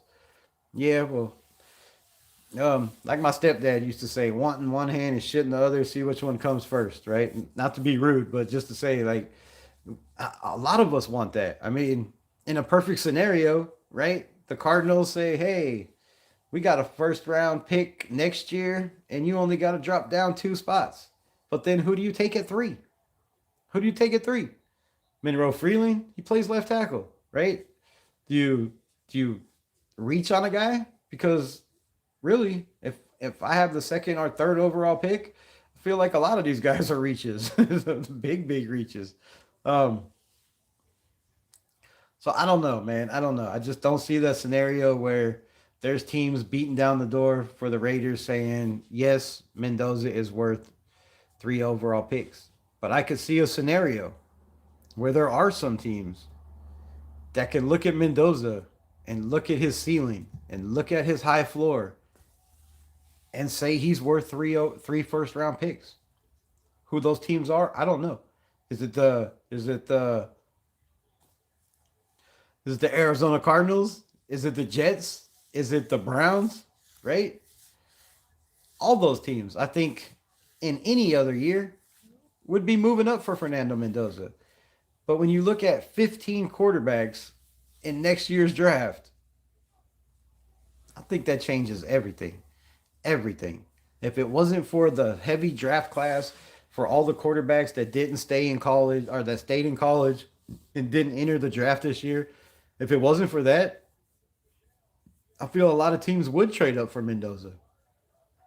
But I feel like analytics, AI, all the shit that they have right now, they put all that together and they're like, bro, am I really going to give up 2 or 3 picks, first round picks, to move up and get a quarterback that may not be ready to start in the first year when I could go get a guy next year and have my pick of the litter? I mean, it's franchise suicide, I believe, to trade up for a quarterback this year. I believe it's franchise suicide to trade up to try to take a guy like Ty Simpson in the first round, even with all his athleticism and upside and ceiling for him too. I think it's just dumb. It's just dumb because of next year's class. Kind of ruins everything. Nah, take the quarterback and let him sit for a year. Teams have forgotten how well letting rookies sit behind a vet works. We just talked about that a little while ago. I think that's the best scenario. But then you come into the problem that if you sit him for a year, what do you do if Kirk Cousins is that guy? If we go to the playoffs for the first time since 2021, can you really look Kirk Cousins in the face and say, thank you? Here's your 10 mil. Hasta la vista? I mean, I know it's a cutthroat league, and I know the Raiders are a cutthroat organization, right? They've been doing some dirty shit for a while. I mean, let's be totally transparent here.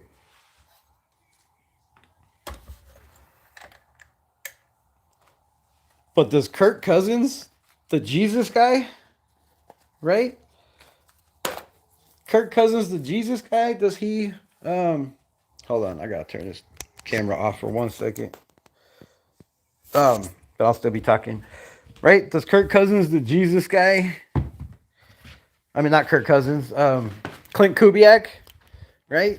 Another guy that's all about the Lord. He bought his whole team Bibles, right? Does this guy have the heart to be cutthroat in the NFL as a head coach? Shh. I'm letting you out. Calm down. Chill out. All right, calm down. Stay right here. Right? I don't know. I don't know if who's the dark guy? I don't know if Clint Kubiak to be cutthroat like that and be like, hey man, we're gonna bring you in. You're the guy. We're gonna throw you this big contract that makes it look like, you're the guy when really everybody knows that the contract is a 1-year deal. Maybe a 2-year deal. We'll break that down here in a second. I've heard two different things. And I want y'all's opinion.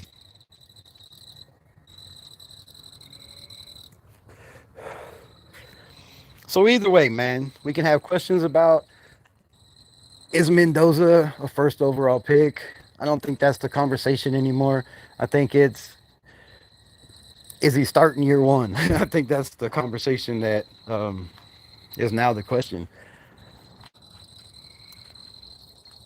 And is there going to be a problem if Kirk Cousins comes in and has a Sam Darnold type turnaround career, right?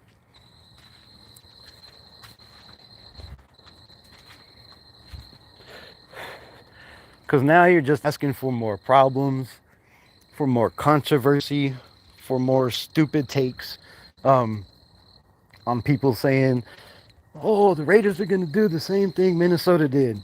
It didn't turn out well for Minnesota. They drafted McCarthy. They believed he was the guy. They let Sam Darnold go, and he goes to Seattle and wins a Super Bowl. I'm not saying that Kirk Cousins is going to leave the Raiders and go somewhere and win a Super Bowl, but I'm not saying he's not, right? We don't know.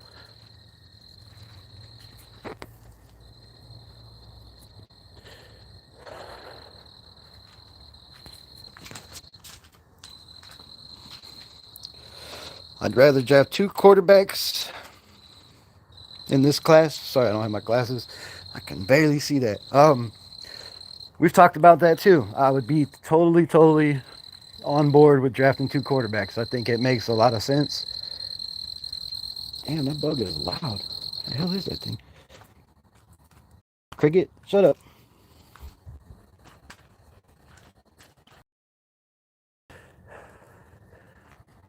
But yeah, man, I think it makes to draft 2 quarterbacks. Many teams have been doing it over the last couple years, right?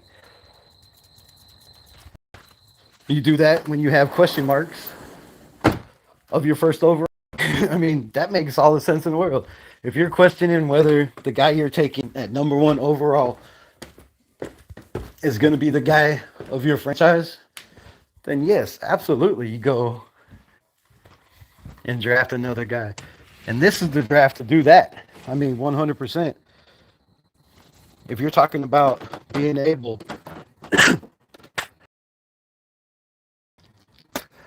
at a very cheap price in this draft, it's the draft. I mean, a lot of people sleep on Garrett Nussmeier.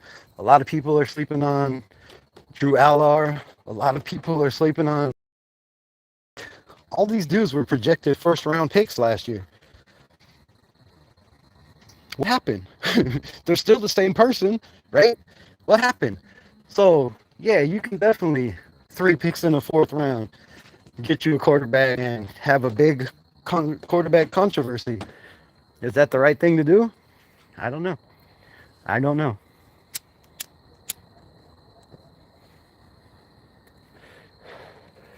But it seemed to work out for the New England Patriots, right? They drafted their quarterback. They went and got Joe Milton. Didn't they trade Joe Milton for what, a fifth or a sixth? More than, they got more out of it than they paid for it. So they got a draft pick, a higher draft pick. It worked out just fine.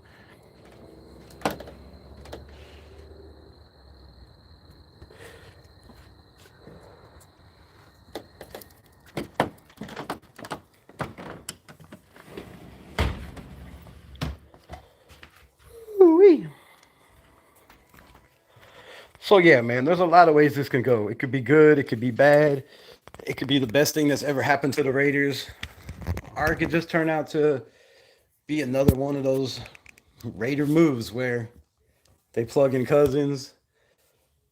We're losing games because of stupid ass quarterback play and stupid mistakes, and people are getting irritated and the fans are upset, right? There's always those scenarios. Because let's not sit here and act like we're not going to be pissed off if our defense is a top 15 defense and Ashton Genty is running for 100 yards a game and we're losing games because of interceptions. Then what happens? Then what happens, right? It's a riot in the streets. It's a riot in the parking lots. People are going to go crazy. Oh, that's way better. Whew, it hurts to read without those. What else we got? Teams have forgotten how well we got to that. Vikings should have kept Darnold and had JJ sit. Was clear he wasn't ready. Facts. And it's, it could be kind of clear that, maybe Mendoza's not ready. Maybe he's not. I mean, let's go back to the beginning of the show when I talked about Kent State and um and the other damn team I forgot, Old Dominion, right? He didn't look like a first overall pick. He didn't look like a first round pick in those games. But I think he showed throughout that season last year that he has the talent, he has the mind capacity, right? That he can get better in a system and he can learn a system and pick it up. And once he picks it up, he's dangerous. Let's be honest, he was dangerous last year. Whether he was throwing 16 for 17, whether he was going 9 touchdowns with no interceptions in the college playoffs, not unheard of. Um, that's dangerous. So there's a lot of good things to this game. There's a lot of things that have questions, but you're gonna have those question marks with any quarterback. And Kevin O'Connell's a damn good head coach, right? They picked McCarthy. They thought McCarthy was ready. He was going to be that guy. Justin Jefferson had his worst year last year. Worst year.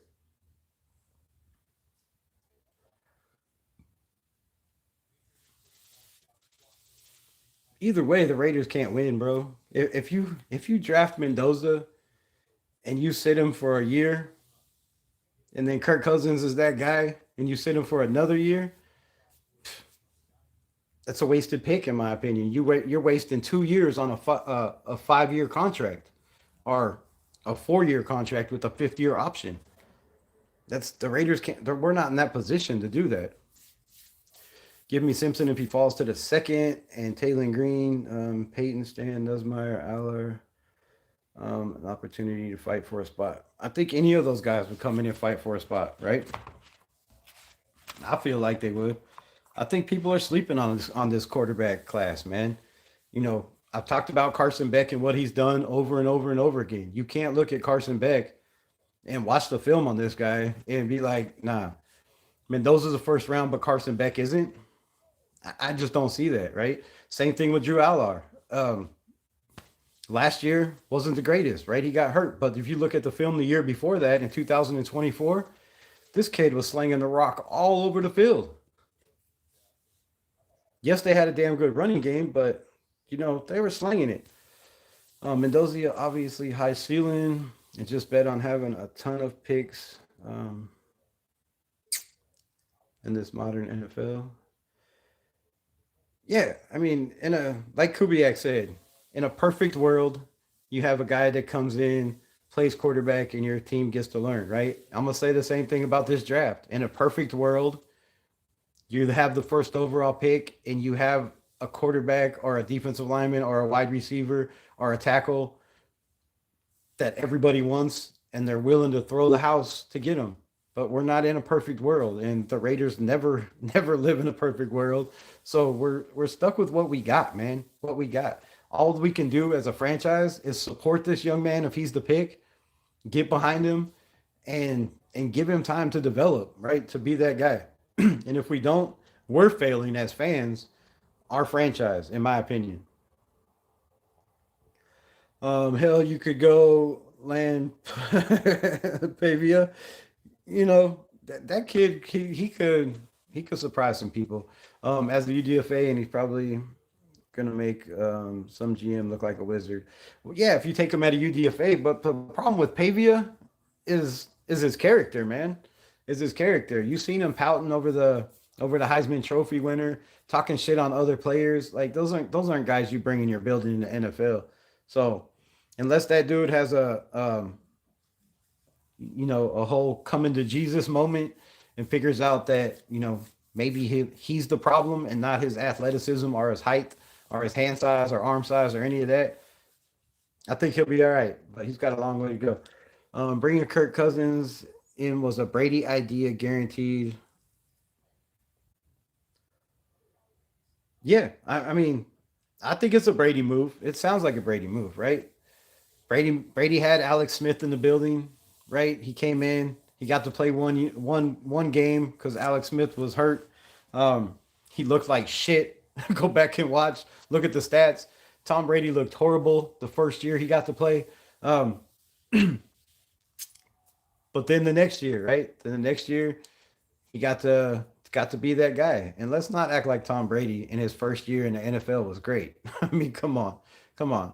They would have never, ever, ever, ever made it to the Super Bowl if it wasn't for the Tuck rule, right? So, it's funny that that the Raiders' misfortune led to Brady's career, and that he's our minority owner. It sickens me to my stomach every day I think about it. I wish in a perfect world things were different, but Mark Davis is Mark Davis. I don't know how this ever turned out to the guy that set our franchise in a fall and boosted his career is our minority owner and picking our quarterback of the future. But it is what it is. Brady's last quarterback pick, Cam Miller, is playing in Miami. Yes. Yes. But was that really a Brady pick? Right? That was just a lot of talk saying that was Brady's guy. He made the phone call. He made the pick. And if he did, let me say this. If that was Brady's guy and Brady did make the phone call to say, I want Cam Miller, and he let him be on the practice squad because of Kenny Pickett, I mean, that tells me a lot about Tom Brady, right? That leaves me questions more about Tom Brady than it does about my franchise quarterback, whether he's a first overall pick or not.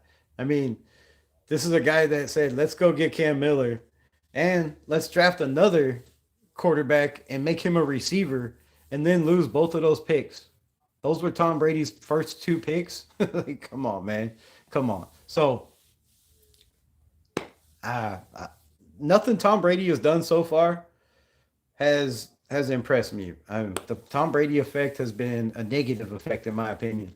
I don't believe he had anything to do with Clint Kubiak coming over here. I think that was John Spytek and his connections, right? I don't think that was a Brady thing. So Brady taking Miller was weird. It was more weird that he just let him be on the practice squad and let somebody pick him up, right? Obviously, you drafted a guy and then didn't believe in him.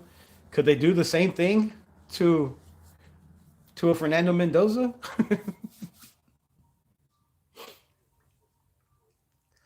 Why not give Aiden a chance? I don't know, man. I don't know.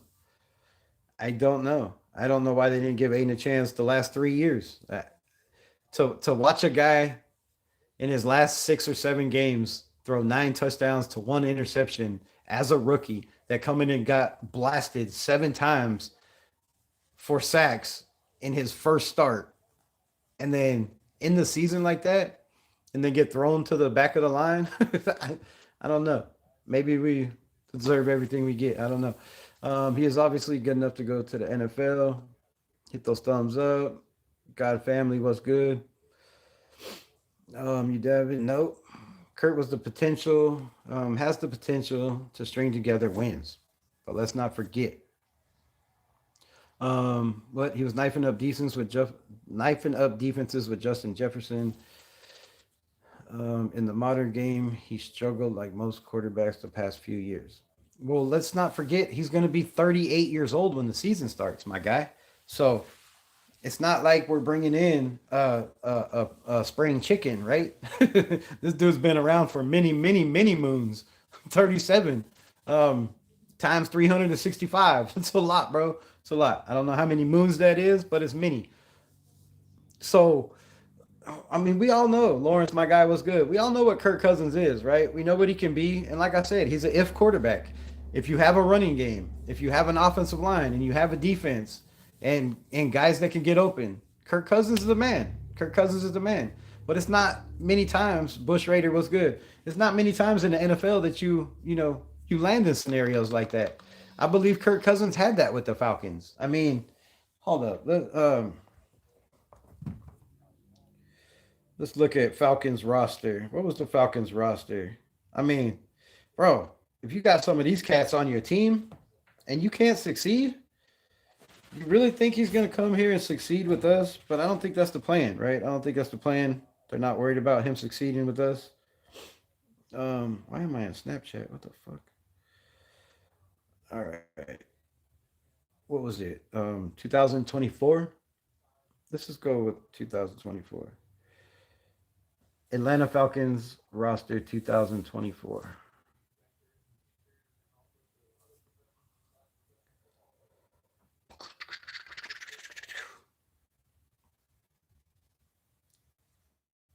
All right. So come on, man. Kirk Cousins. Kirk Cousins had Bijan Robinson, Drake London, Ray McDonald, Daryl Mooney, Kyle Pitts. I'm sure Aiden O'Connell would love to have receivers like that to throw to. I'm just saying. I'm just saying. I got to push the envelope. But man, come on. That's damn, bro. Come on.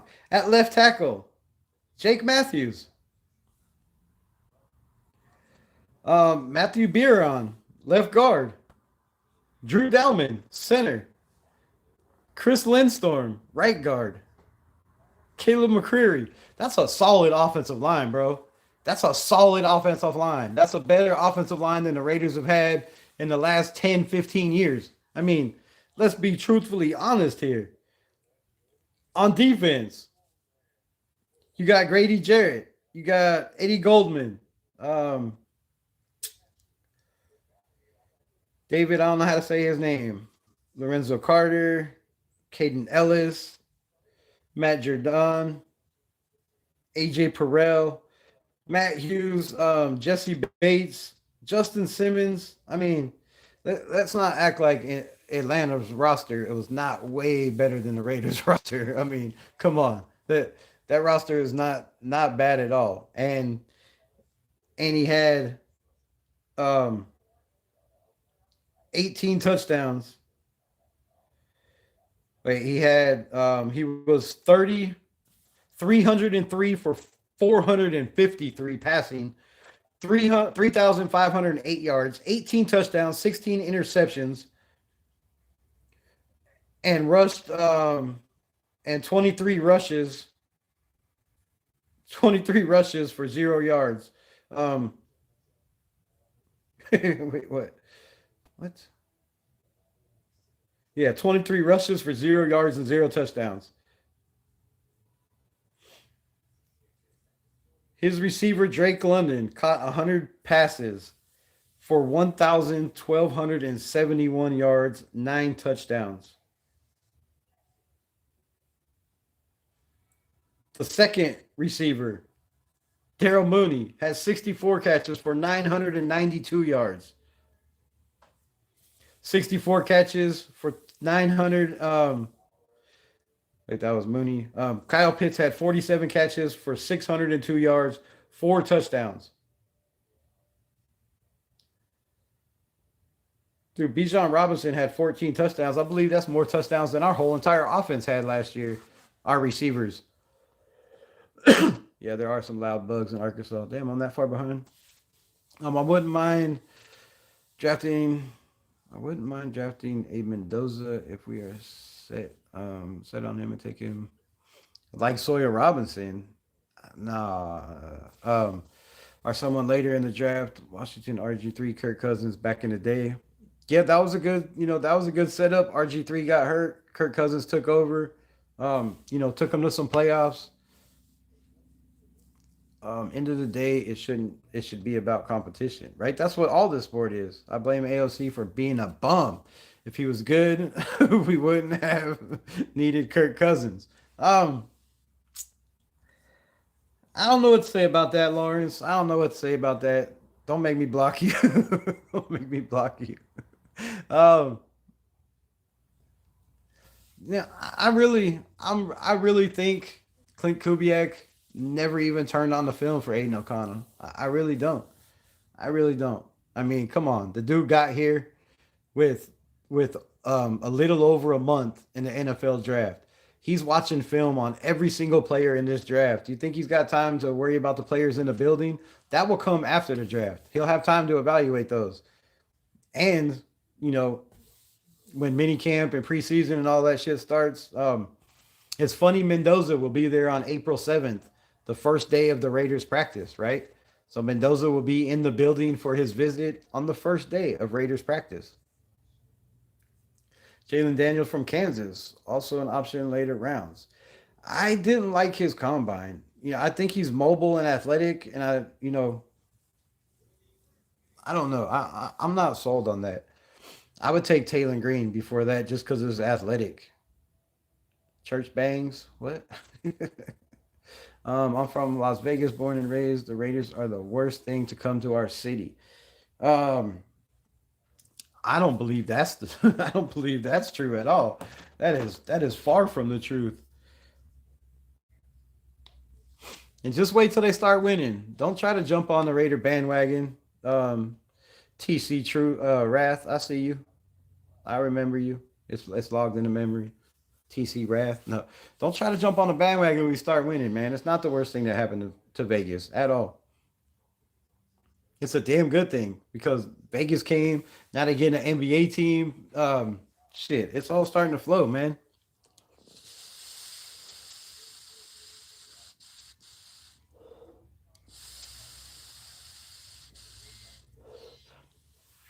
How can you say it's the worst thing to happen to Vegas in a city that's failing for tourism, but during the season they're hitting all they're hitting numbers that they ain't hitting any other time of year. They ain't hitting those numbers because of the Las Vegas Knights or the Aces, right? They ain't hitting those numbers because of UNLV. They're hitting those numbers because it's the NFL. And when the NFL comes to town, whether it's the hometown or the away town, people come and support their teams. And if it wasn't for the Raiders right now, I think Vegas would have been dried up a while ago. They needed the Raiders, and they need the Raiders to win. I get that, but to say it's the worst thing to happen to Vegas is asinine in my opinion. What about the Vikings? What about them? That's not true. Brady and Kubiak spoke at the bar when Kubiak and Spytek and Mark Davis and Tom Brady met before they hired Kubiak. What?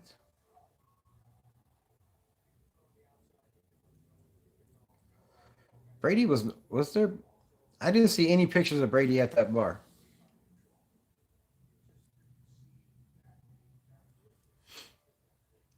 And we seen a picture of the back of somebody's head. Was it Spytek? Was it Kubiak?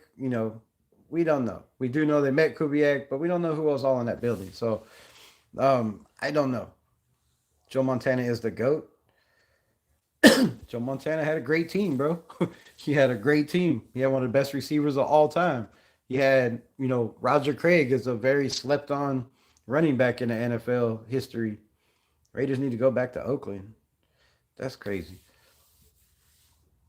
Oakland didn't want him.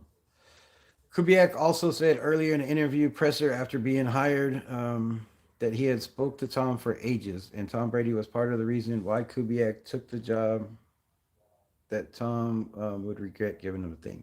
Of course, he's gonna say that. I mean, are you really gonna say, "All right, I took this job and it was Clint Kubiak, it was John Spytek was the only reason"?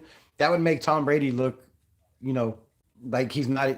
There's no need for him to be in the building, in my opinion, right? If you're saying it was all Kubiak, it was all John Spytek that brought Kubiak in, it would make Brady look irrelevant, in my opinion. So you got to throw that in there. And he's the GOAT, man. The dude's got 7 championship rings.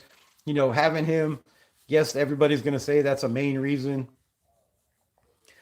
but I'm saying the connection was definitely Spytek, and having a connection with his father, I think had a lot to do with it. But Brady gonna have a lot to do with it too. People are sleeping on Trey Tucker. So Clint Kubiak did say that Trey Tucker is one of those guys that he is, that he's watched on film, that he likes, that, is that guy. But we've also, remember this, we also heard coaches like Pete Carroll say, that Jacorian Bennett kid, bro, he's fast. He can cover. I like Jacorian Bennett. He's got upside. Where did Jacorian Bennett go a week later?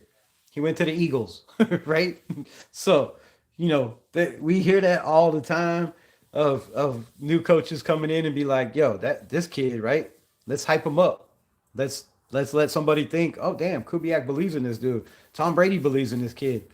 Maybe he's just on a bad team and he's that receiver. You know, I don't know. Trey Tucker is it just never impressed me, bro. I'm not impressed with the only thing that impressed me about Trey Tucker is his physicality. For his size, he can block. He's physical. He's willing to stick his nose in there. And I love Trey Tucker because he's a Raider. But if you're telling me that you can draft a Zachariah Branch to take Trey Tucker's place, I'm drafting Zachariah Branch. I'm sorry. He's way more physical, right? The dude benched 225 pounds 20 times. Like he's 175 pounds of solid rock. He's muscle, right? He doesn't get hurt.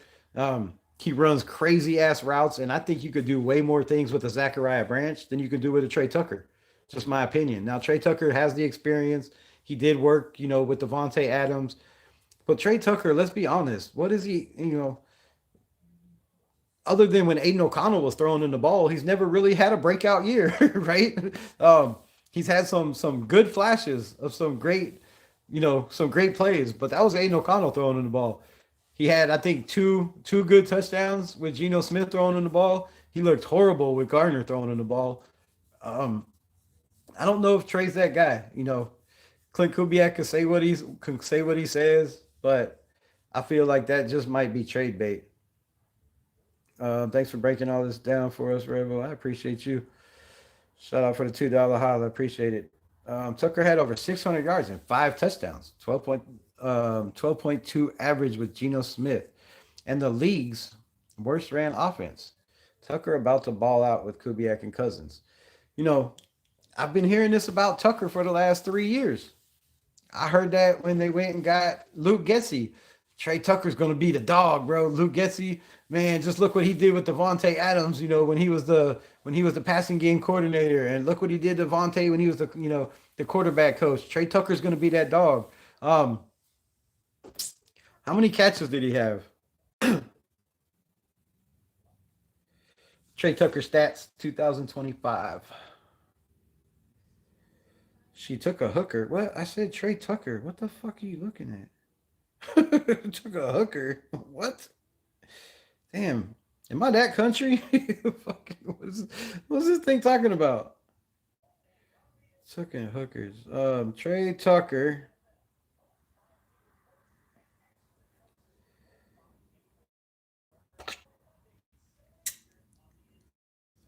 All right, what are we looking at? We had.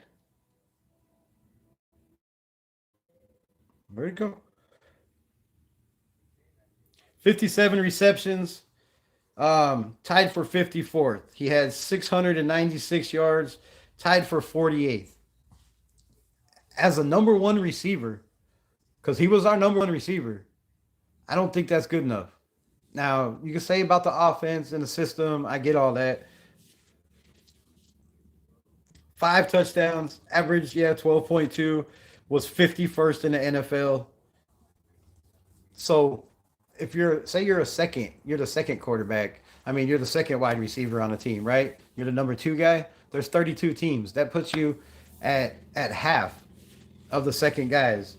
Being a third round pick, being in the NFL for 3 years, I just don't. Those numbers just don't impress me. Now, his blocking, like I said, his toughness, but his route running doesn't. He's not dynamic with the ball in his hands, right? Even coming off of screens, screens and reverses and end arounds and double reverses and shit like that. He makes the wrong moves, right? I don't think he has great vision with the ball in his hand. I think we could do way better in this draft. There's a lot of guys that are Trey Tucker size and his speed that I think would be better, from day one than Trey Tucker. And I like Trey Tucker. I've never been a fan of a guy that's, 5'8", 182, that doesn't catch with his hands, right? He doesn't pluck the ball out of the air. Everything's bodied or diving, anything thrown over his head, he's diving for it. He's not very great at finding the ball in the air. There's just a lot of things about Trey Tucker. So I was really surprised that Kubiak said that. It surprised the shit out of me, honestly. Navy vet, what's good, my guy? It's been a minute. How's work going? Cousins is the best quarterback we've brought in since letting Derek Carr walk. I don't think he is. I don't think he is. I really don't.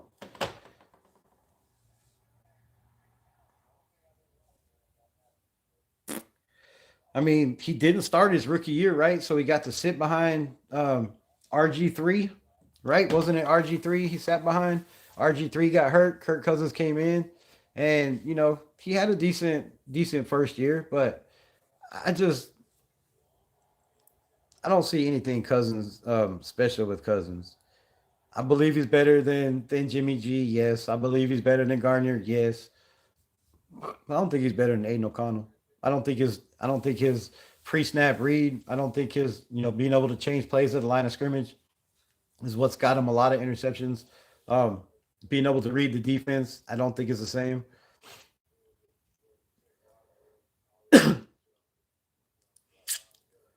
Fernando Mendoza, salute Bush Raider. I'm ready for a winning season, big time. Rick, my guy, what's good? What's good? Yeah, I'm ready for a winning season too. And I don't know, I guess over 500 is winning, right? I think we can get there. I think we can get there, right? Let's talk about that. Let's talk about that. This is way too early. Predictions. We don't even have a draft yet. I'm talking about predictions. I said I wasn't going to do this. I wasn't going to predict. I was not going to do this. But I'm a rebel and I got to do my thing, right? So, opponents 2026. Our home opponents are the Donkeys, the Queeps, and the Lightning Bugs. We already know that, right? So, those three teams, it could go either way. We could win, we could lose. It's a divisional rivalry. How do we come out and play? How does Clint Kubiak coach these games? Where's our defense under Rob Leonard, right? There's a million questions we got to answer. So those three teams, take away those three. You have the Buffalo Bills. They have a new head coach. How is Joe Brady going to be as a head coach? Is the team going to buy in on the first year? Is the defense going to be as good as they were last year and the offense catch up to them? Right? There's a lot of questions about the Buffalo Bills. Then we have the Miami Dolphins. They have Jeff Hafley. They got a new head coach. They lost Tua. They brought in, a guy in Malik Willis, who everybody thinks is going to be that guy. They paid this dude a crazy amount of money. They have Quinn Ewers. They have Cam Miller, a Raider guy picked up off the practice squad to run their practice squad over there until somebody else snatches him up, which more than likely is probably going to happen. I think this kid, I think Cam Miller had potential. Anyways, we play the Rams, right? Can Stafford stay healthy for another season? Puka Nakua in rehab. Where's that gonna what is that gonna do for the Rams team? Devontae Adams, another year older. Can he still create separation? Can he get open? There's a lot of questions. Is the Rams defense gonna take a step and be equal to their offense and let them win some games because of their defense? We don't know about the Rams, right? Then you have the Seahawks, the defending Super Bowl champions.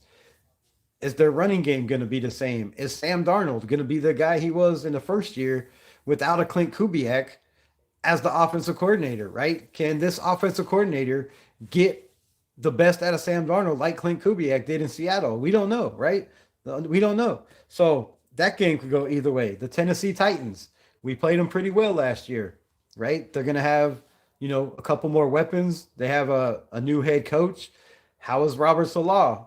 Is Salah going to be the guy for the Titans to change them around? They have a damn good quarterback, but we've seen what Robert Salah did with the Jets, and he had a damn good offensive coordinator in Mike LaFleur, who's now over there with the Cardinals. So those are our home games: Chargers, Chiefs, Broncos, Bills. We don't know when they play, right? Dolphins, Rams, Seattle, and the Tennessee Titans. Those are some winnable games, I feel like. If we have a running game, a defense, right? Clint Kubiak, they beat the Rams twice last year in Seattle. He knows this team, right? He knows Sean McVay, what they're trying to do on defense over there with Chris Shula, right? They understand this, right? So that could be a game that goes either way. Then we go on the road. We have the Broncos, the Chiefs, the Chargers, of course, the Patriots, right? The Patriots lost some guys in free agent. They brought in some other guys. Our team's going to figure out what they're trying to do with Drake May. Are they going to have the same running game with Stevens? Is Travion Henderson going to be the starter? Is he going to be a backup? There's a lot of questions with the Patriots. Was it just a fluke? Some people say they had an easy schedule last year, right? We beat the Patriots week 1 with Pete Carroll and Geno Smith, right? They ended up going to the damn Super Bowl. So we have the Patriots. Then we have the Jets. We get to play Geno Smith. The Raiders get to play Geno Smith and the Jets. I would not be surprised if Geno has his best game ever.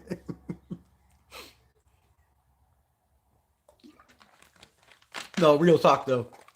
I would not be surprised if that's a 3 interception day. This defense played against Geno. There's a lot of players on this defense that are coming back. They know Geno Smith. They know his tendencies. And we could have a field day against the Jets. So I'm not picking any winning losses.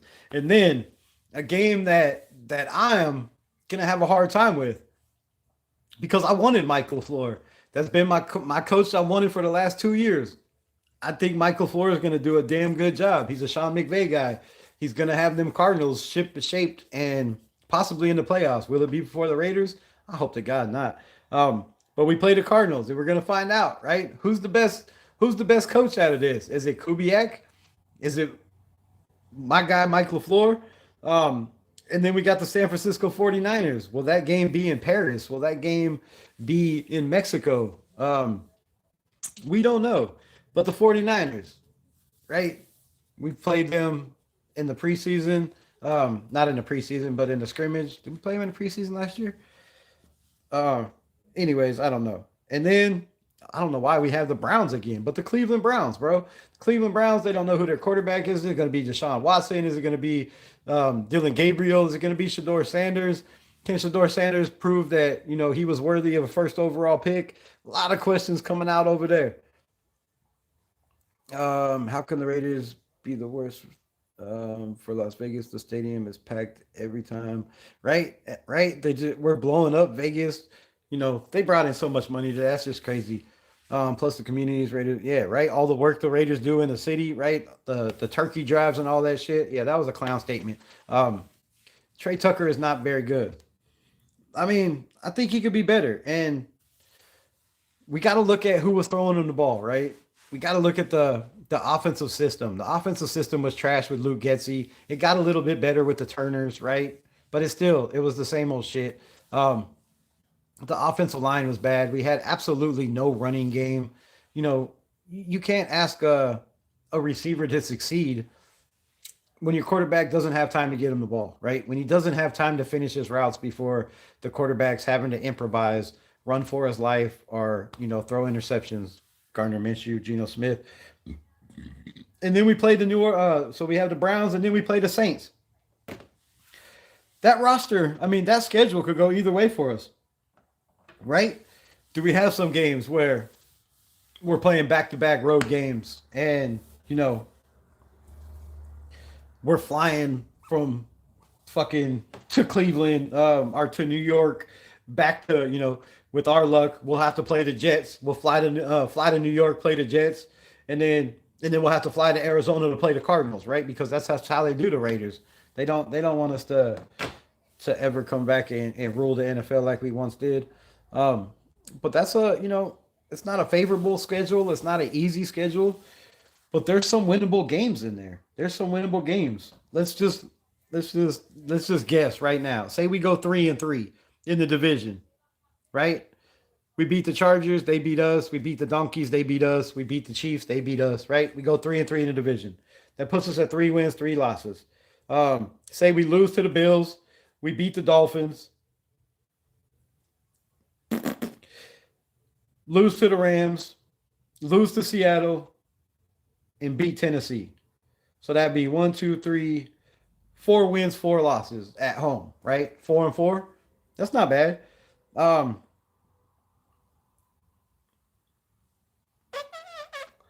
And I guess we'll have to take all 3 losses on the away games. We'll do it like that. So 3-3. The Patriots, were they a fluke last year? We know Josh McDaniels. There's a lot of people in the building that still know what Josh McDaniels is trying to do over there. My phone is about to die. I got to get off here. But winnable games, man. The Patriots. I think we can win the Jets. I think we should beat the Cardinals. I think we should beat the Browns and the Saints. If we could put pressure on Tyler Shuck and we have a decent defense, man, I think we win all those games. Let me see if I can plug this in without getting off here. I don't know. Nope, I don't have the right cord. Fuck my life.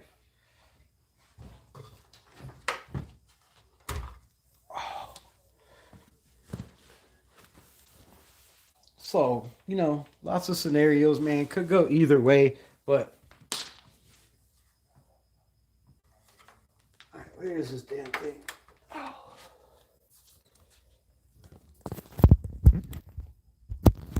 Boom. We are saved by the bell. Nice. Shout out to the 23 people in the building, man. Tip your plug. That means hit the likes, leave a comment. Jack Tatum, John Musek were bad men. Facts.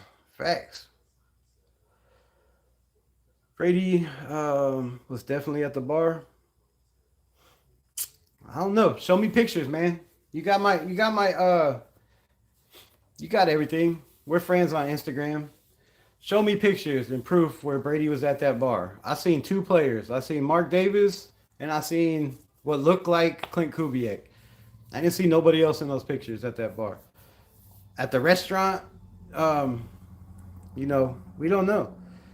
I've seen pictures of a waiter that was in there that posted, pictures as well. So We don't know who was in there, man. And if Brady wasn't there, dude, he's a clown. He should be, right? He's the minority owner. He's the guy that's going to be making the decisions on who our quarterback's going to be. He should definitely be there. Navy vet, what's good, my guy? How's work going? I bet you're worn out as hell. Um, Love you, brother. Have a blessed day in Jesus' name. Appreciate you, God, family, and Raiders. You have a blessed day as well. If you're still in here, it was Mark Davis, John Spytek, Tom Brady, and Clint Kubiak. I'll take your word for it, I guess. You think Ruggs will ever play again? From what I hear, there's a couple teams that have been looking into it. The Buffalo Bills, I do believe the Raiders and Pittsburgh or somebody.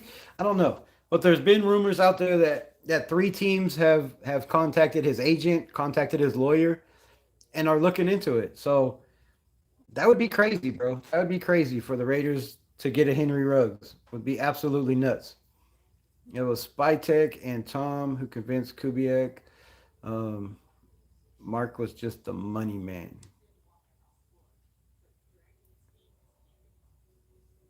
I believe that. I believe that. I'm saying Spytek. Spytek is the reason Kubiak is here. I don't feel like Kubiak looked at this job like he said and look at the historical organization, the silver and black, and was like, yeah, let's jump on that. No. I think Spytek said, bro, I got you. This is my vision. And Kubiak was aboard. And it helps to be able to call Tom Brady and just say, hey, bro, Trey Tucker has no wiggle, can't separate for shit. See, game tight. You know, if you take your Raiders blinders off, I agree. But with Clint Kubiak saying that, does that does that question does that make you question Kubiak a little bit? Because I see the same thing, man. I've watched, we've broke down film on my channel when we were allowed to do that before my computer was shit. You're right. The separation is not there. The wiggle is not there. He doesn't make guys miss with the ball in his hand. Uh, he's he's not great at the contested catch. There's so many guys, covering him with longer arms that are constantly reaching over his shoulder, knocking the ball away. If he's wide open, then Trey Tucker's great. But there's not many times Trey Tucker's wide open. So yeah, I definitely have to question what he said there. He's taking hookers now. You need to stop watching porn up on your phone. I don't watch porn, bro. I don't watch porn.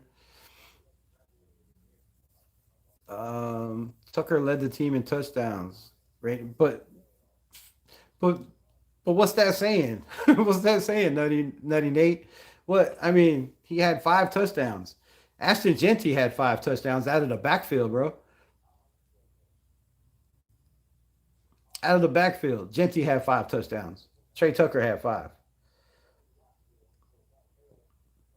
So I don't think he led the team in touchdowns. I think he was up there. I don't know who else had more. I don't know if Brock Bowers had more than that or not. But yeah, Trey Tucker, man, is, if they keep him, that's great. But I'm saying no matter what the situation is, no matter who your quarterback is or the offense, he's been a featured point, at some time. He's been our number one. He's been our number two. He was even the number three when it was Devontae and Jacoby Myers, right? So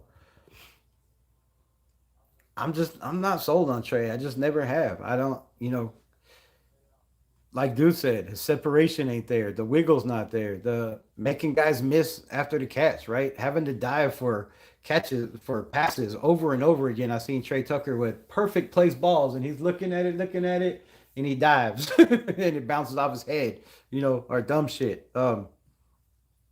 Can he be that guy in the Kubiak system? I'm not doubting that. If they find a way to use him sneaky and get him open, that's great. But you're gonna have to scheme him open. That's the problem. The Raiders, the Jets, and the Brown are all the worst organizations in the NFL. Um, I don't know if we're the worst. I think we've been pretty bad over the last couple years. I reckon we ain't been the greatest, but I don't know if we're the worst, man. Worst teams in the NFL don't have Super Bowl rings, right? Whether it was the 70s and the 80s or not, we still got three. We still been to five. Right now, are we the worst team in the NFL? I don't think so. I think the last 2 years were flukes. I think this team is a lot better than our record showed the last 2 years, and I'm gonna stand on that. Um, at game tight, that's not true at all. Tucker gets separation all the time. He has good product. Shit teams coaching this far being drafted. If that was the case, Bush Raider, why isn't anybody calling to beating down the door to trade for Trey Tucker? I've never heard anybody say teams are calling on Trey Tucker, right? I just don't agree with that. I don't think his separation is great. You know, there's a lot of guys that I would take in this draft to replace him. Do you think Brandon Rice showing up to minicamp and making the team? Do I see him? I don't know about making the team. He's gonna have to put in work. He's a guy that, like Cedric Jackson, I believe should have been in the building all off season. They should have been in there working and grinding. I don't know if they are or not. If they are, shout out to them. But if they're not, that's a huge mistake. You have a big opportunity on a team that needs receivers, and you have a chance to fill that void. And sometimes you just got to take advantage of your opportunity. And I don't know if they're doing that. I mean, Cedric Johnson, Brendan Rice has bounced around. He's been cut. He's definitely not his father. Could it be scheme fit, right? Could it be just the teams he's been on? Could it be, he was so far on the depth chart, he just never got a chance to show who he is or who he could be? I believe that could be the case. Same with Cedric Jackson, right? Is he just been so far on the depth chart? But, I don't see him being a great route runner or creating separation either. With his speed creates separation, but his route run is not polished, right? He's got work to do too. You should be in the building doing that work.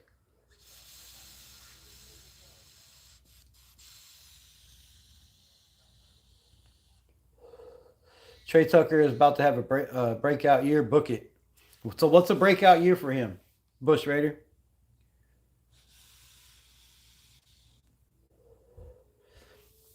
There's a few teams that are going to be fighting for Jeremiah Love.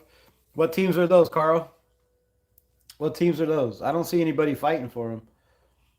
If he don't get drafted in the first 10 or 11 picks, I could see him slipping way down the draft.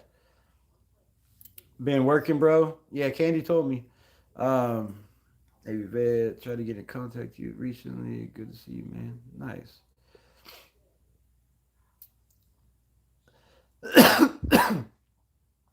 Luke Getsy isn't comparable to Clint Kubiak. I said Getsy was ass when we got him.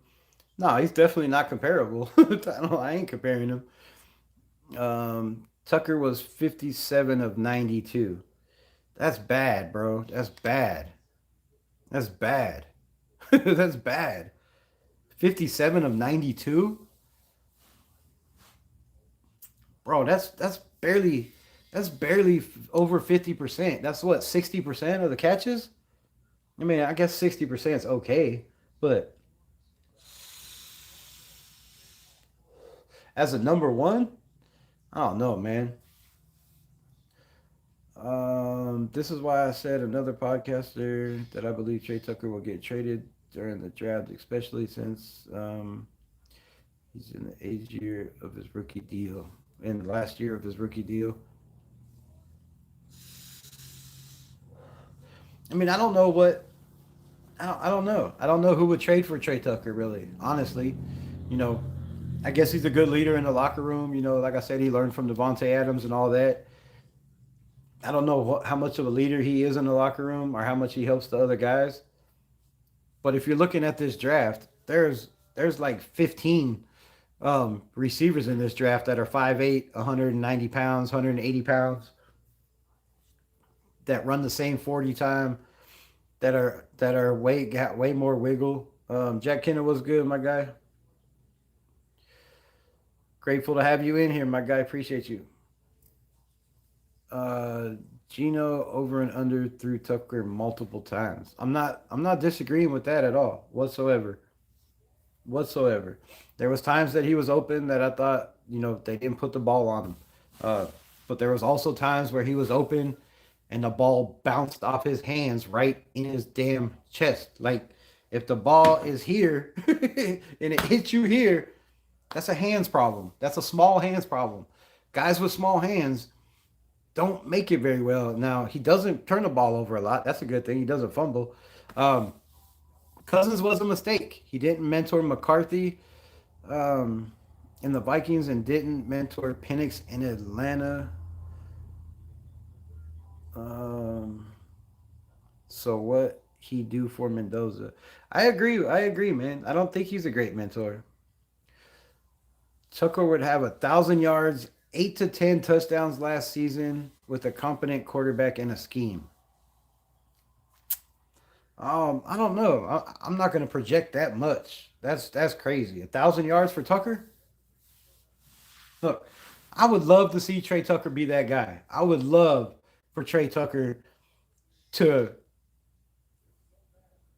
have 1,000 yards and 10 touchdowns, more than anybody on the planet. But come on, man, let's be honest, dude. He had 92 attempts. He caught 56 of them. He could have had his 1,000 yards. It wasn't all the quarterback.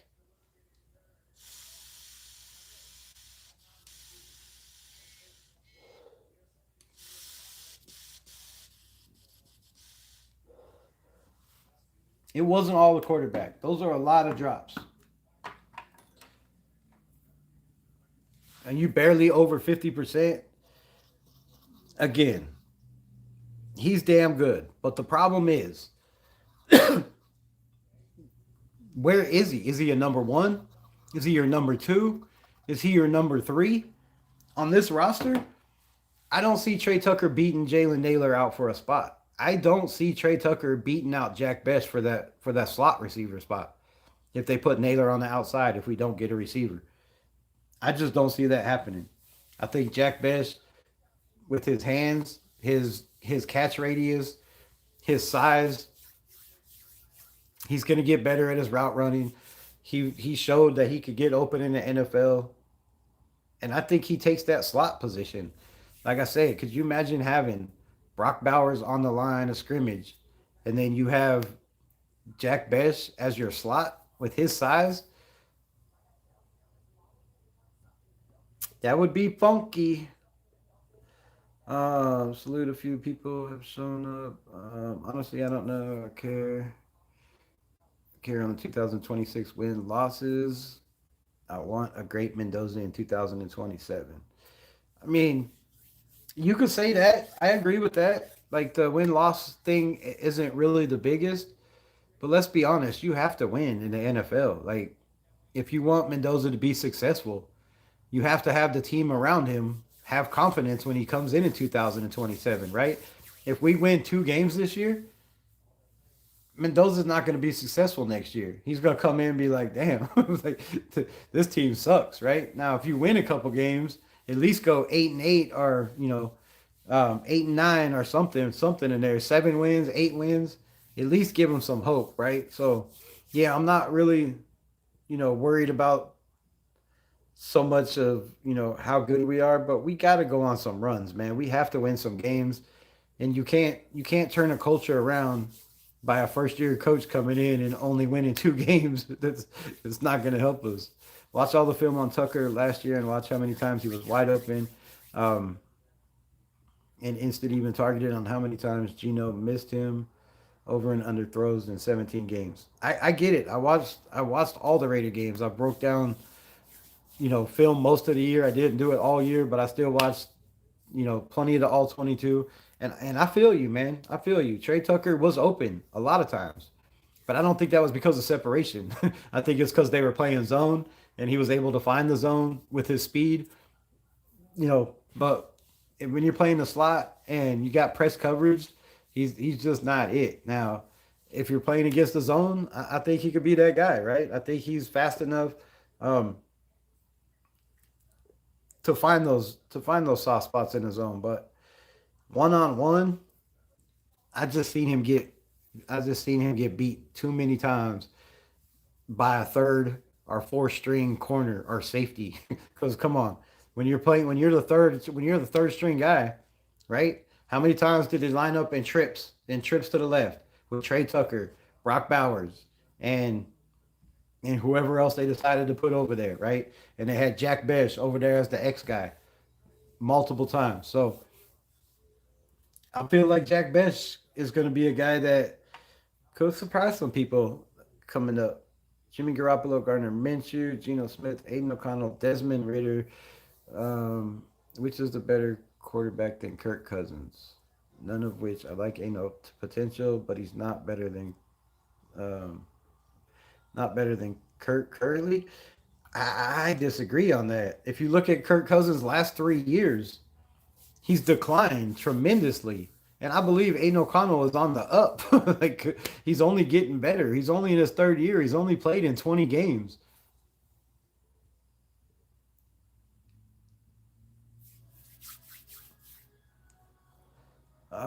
KC Concepcion, Zach Branch could be huge upgrades for Tucker.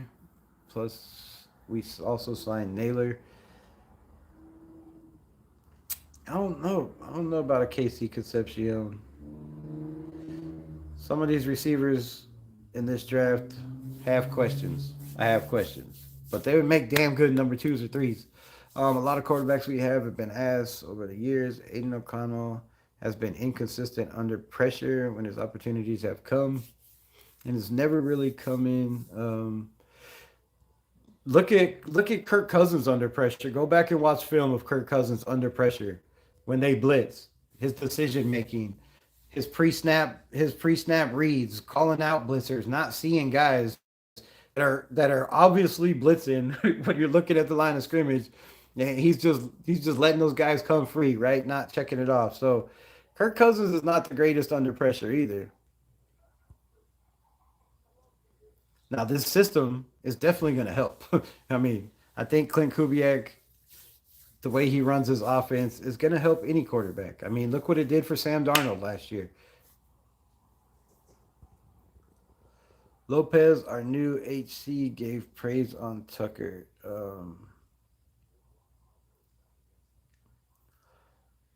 Steven, what's good? What's good? Hit those likes. Appreciate you. Um, Hoping Branch and Cape Sion would come in on the flip multiple years across 32 teams. What else we got?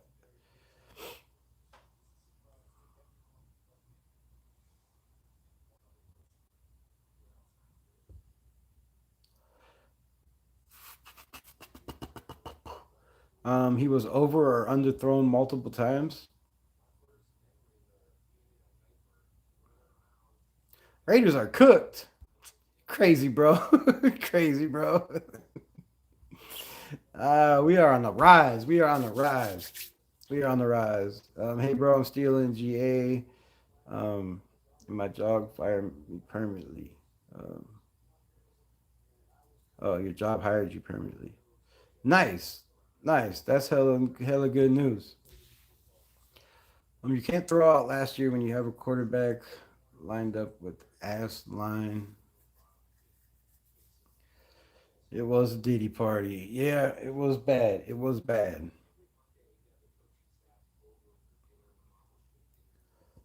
I'm good with that. Fucking Lawrence. Right? Fucking Lawrence.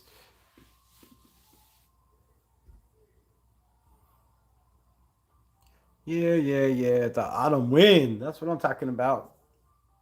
Blustering in from sea, pillaging just for fun. At Lawrence, facts last year, quarterback play, OC play calling, competition dog.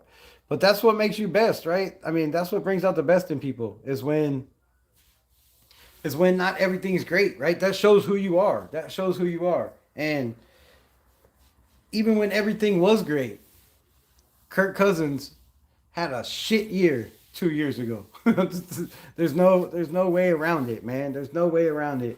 He was brought in from Minnesota to think that he was going to be the man for Atlanta, and there's a reason they went and drafted a quarterback in the first round. There's a huge reason. It was Kirk Cousins.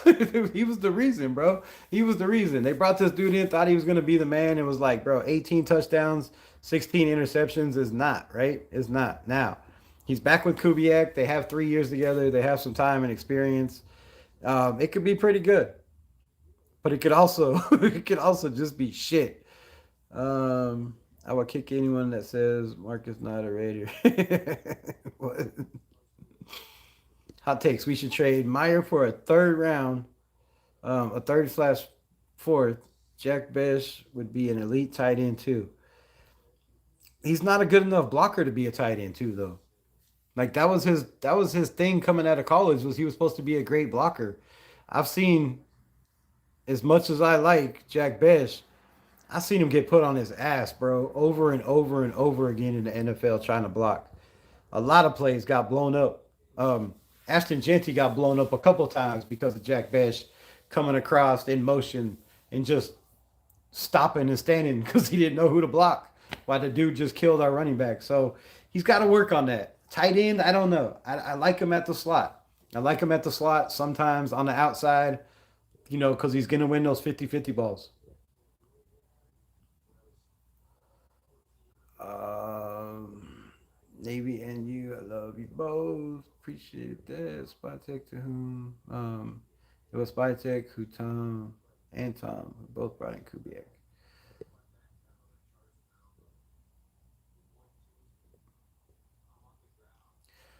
Chucker has the intangibles. Well, we'll see, man. I hope so. I hope so. I hope I'm wrong. Look, I would love for Trey Tucker to prove me wrong. Trey Tucker, if you're listening, prove me wrong, bro. Prove me wrong. Prove me wrong. Have only 5 drops this year. How about only 10 drops? How about only 10? How only 10 drops? That would be great. Like, I'm here for it. I'm 100% here for it. I hope I'm wrong. I pray to God that I'm wrong and Trey Tucker is that man. But I've been saying this for 3 years. You was drafted in the third round. You know how many running wide receivers were drafted in the third round, or in the fourth round, or in the fifth round that are outplaying Trey Tucker right now? What scheme fit? I get it. Quarterbacks, I get it. But none of these guys all have great, top 20, top 5 quarterbacks in the NFL, and these guys are still finding ways to make plays for their team. So yes, Trey Tucker has made plays for our team, but it's just not enough at a consistent basis. I watched all 17 of film. Whole organization was as I mean, yeah, but you could also say that about Aiden O'Connell's career. Who did he have blocking for him? What running game did he have behind him? What defense did he have? Right? I mean, we could say this about any player in the NFL. The players that fight through the bad teams, the bad quarterback play, the quarterbacks that fight through having bad offensive line play and still make something happen are the guys that stand out and get those big paychecks in the NFL. Not the guys that need everything to be right and perfect, right? Just because, I mean, there was plenty of times Tucker should have had passes that he didn't have, and there was plenty of times he was overthrown. There was plenty of times he was underthrown. Pete Carroll, head coach, ass. Brendan Carroll, O-line, ass. I know everything was ass. The defense was ass. Same thing, bro. Same thing. We can make excuses for guys all day long, but when you're throwing the ball 92 flipping times and you catch 50 of them, how many yak yards did he have? He averaged 12. Let's see. He averaged what, 12, and he caught 50.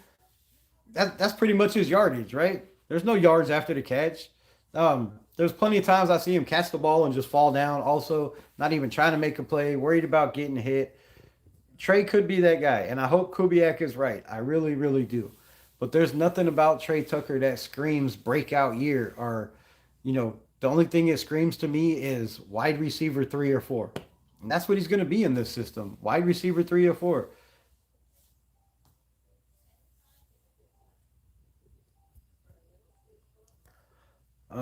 Just don't be shocked when Trey Tucker excels in Clint Kubiak's offense as a competent quarterback play. We had a quarterback at Derek Carr walked, playing Josh McDaniels, but his ego was ass. I get it. I get it. I'm like I said. I hope you're right, man. I hope you're right, and I hope you come back on the show if you are right, so I can tell you you were right. Just don't see it. I just don't see it. Like this wide receiver room has been ass for since Trey Tucker's been here, bro. When Devontae Adams was here, um,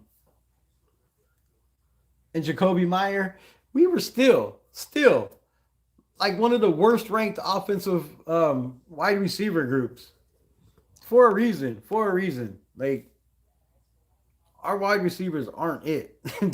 They've had time to prove themselves, whether it was good quarterback play or not. They still had time to be that guy because nobody was that guy, and they didn't step up and be that guy, and that's a problem.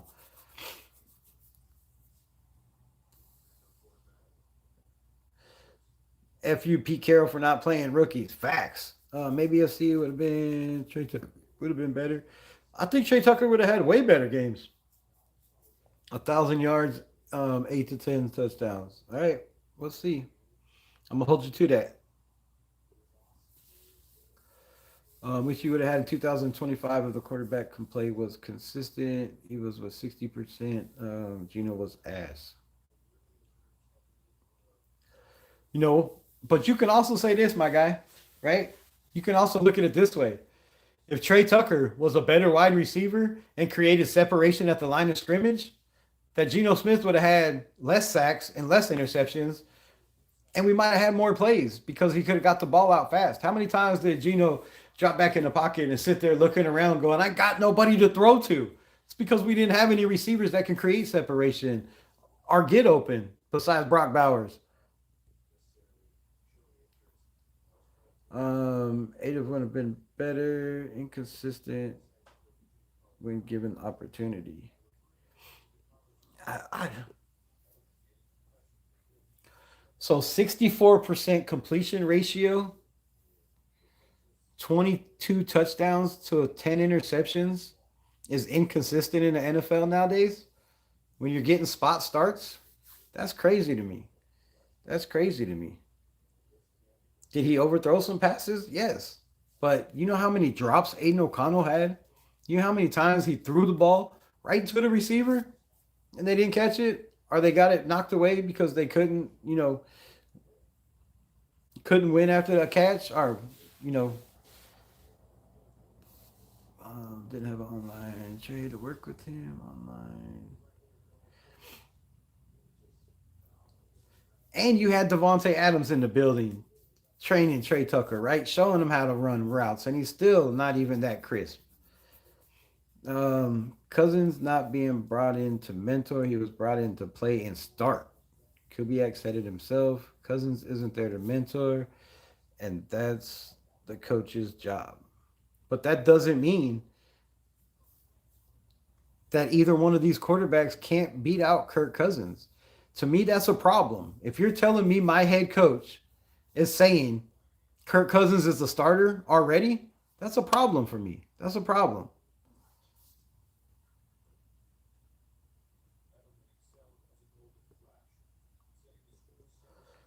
Rebel 99 out of 100 always to Brock Bowers.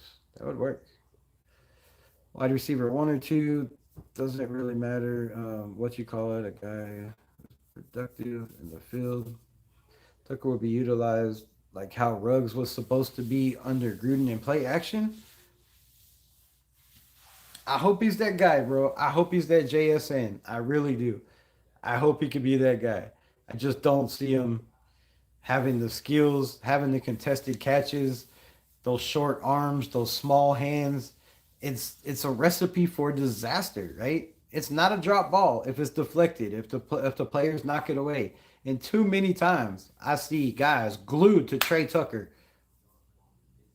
And with his speed, nobody should be glued to Trey Tucker. Now, when they're running out routes, there's not too many people glued to him because they can't keep up with them. The safety can't get over. But he's not big enough to constantly be that number one out there. And that's a problem for us. All right. There's lots of the Falcons wasn't good, 7-10. Went from Kubiak to Zach Robinson. Kubiak was way better player than Zach Robinson. play caller.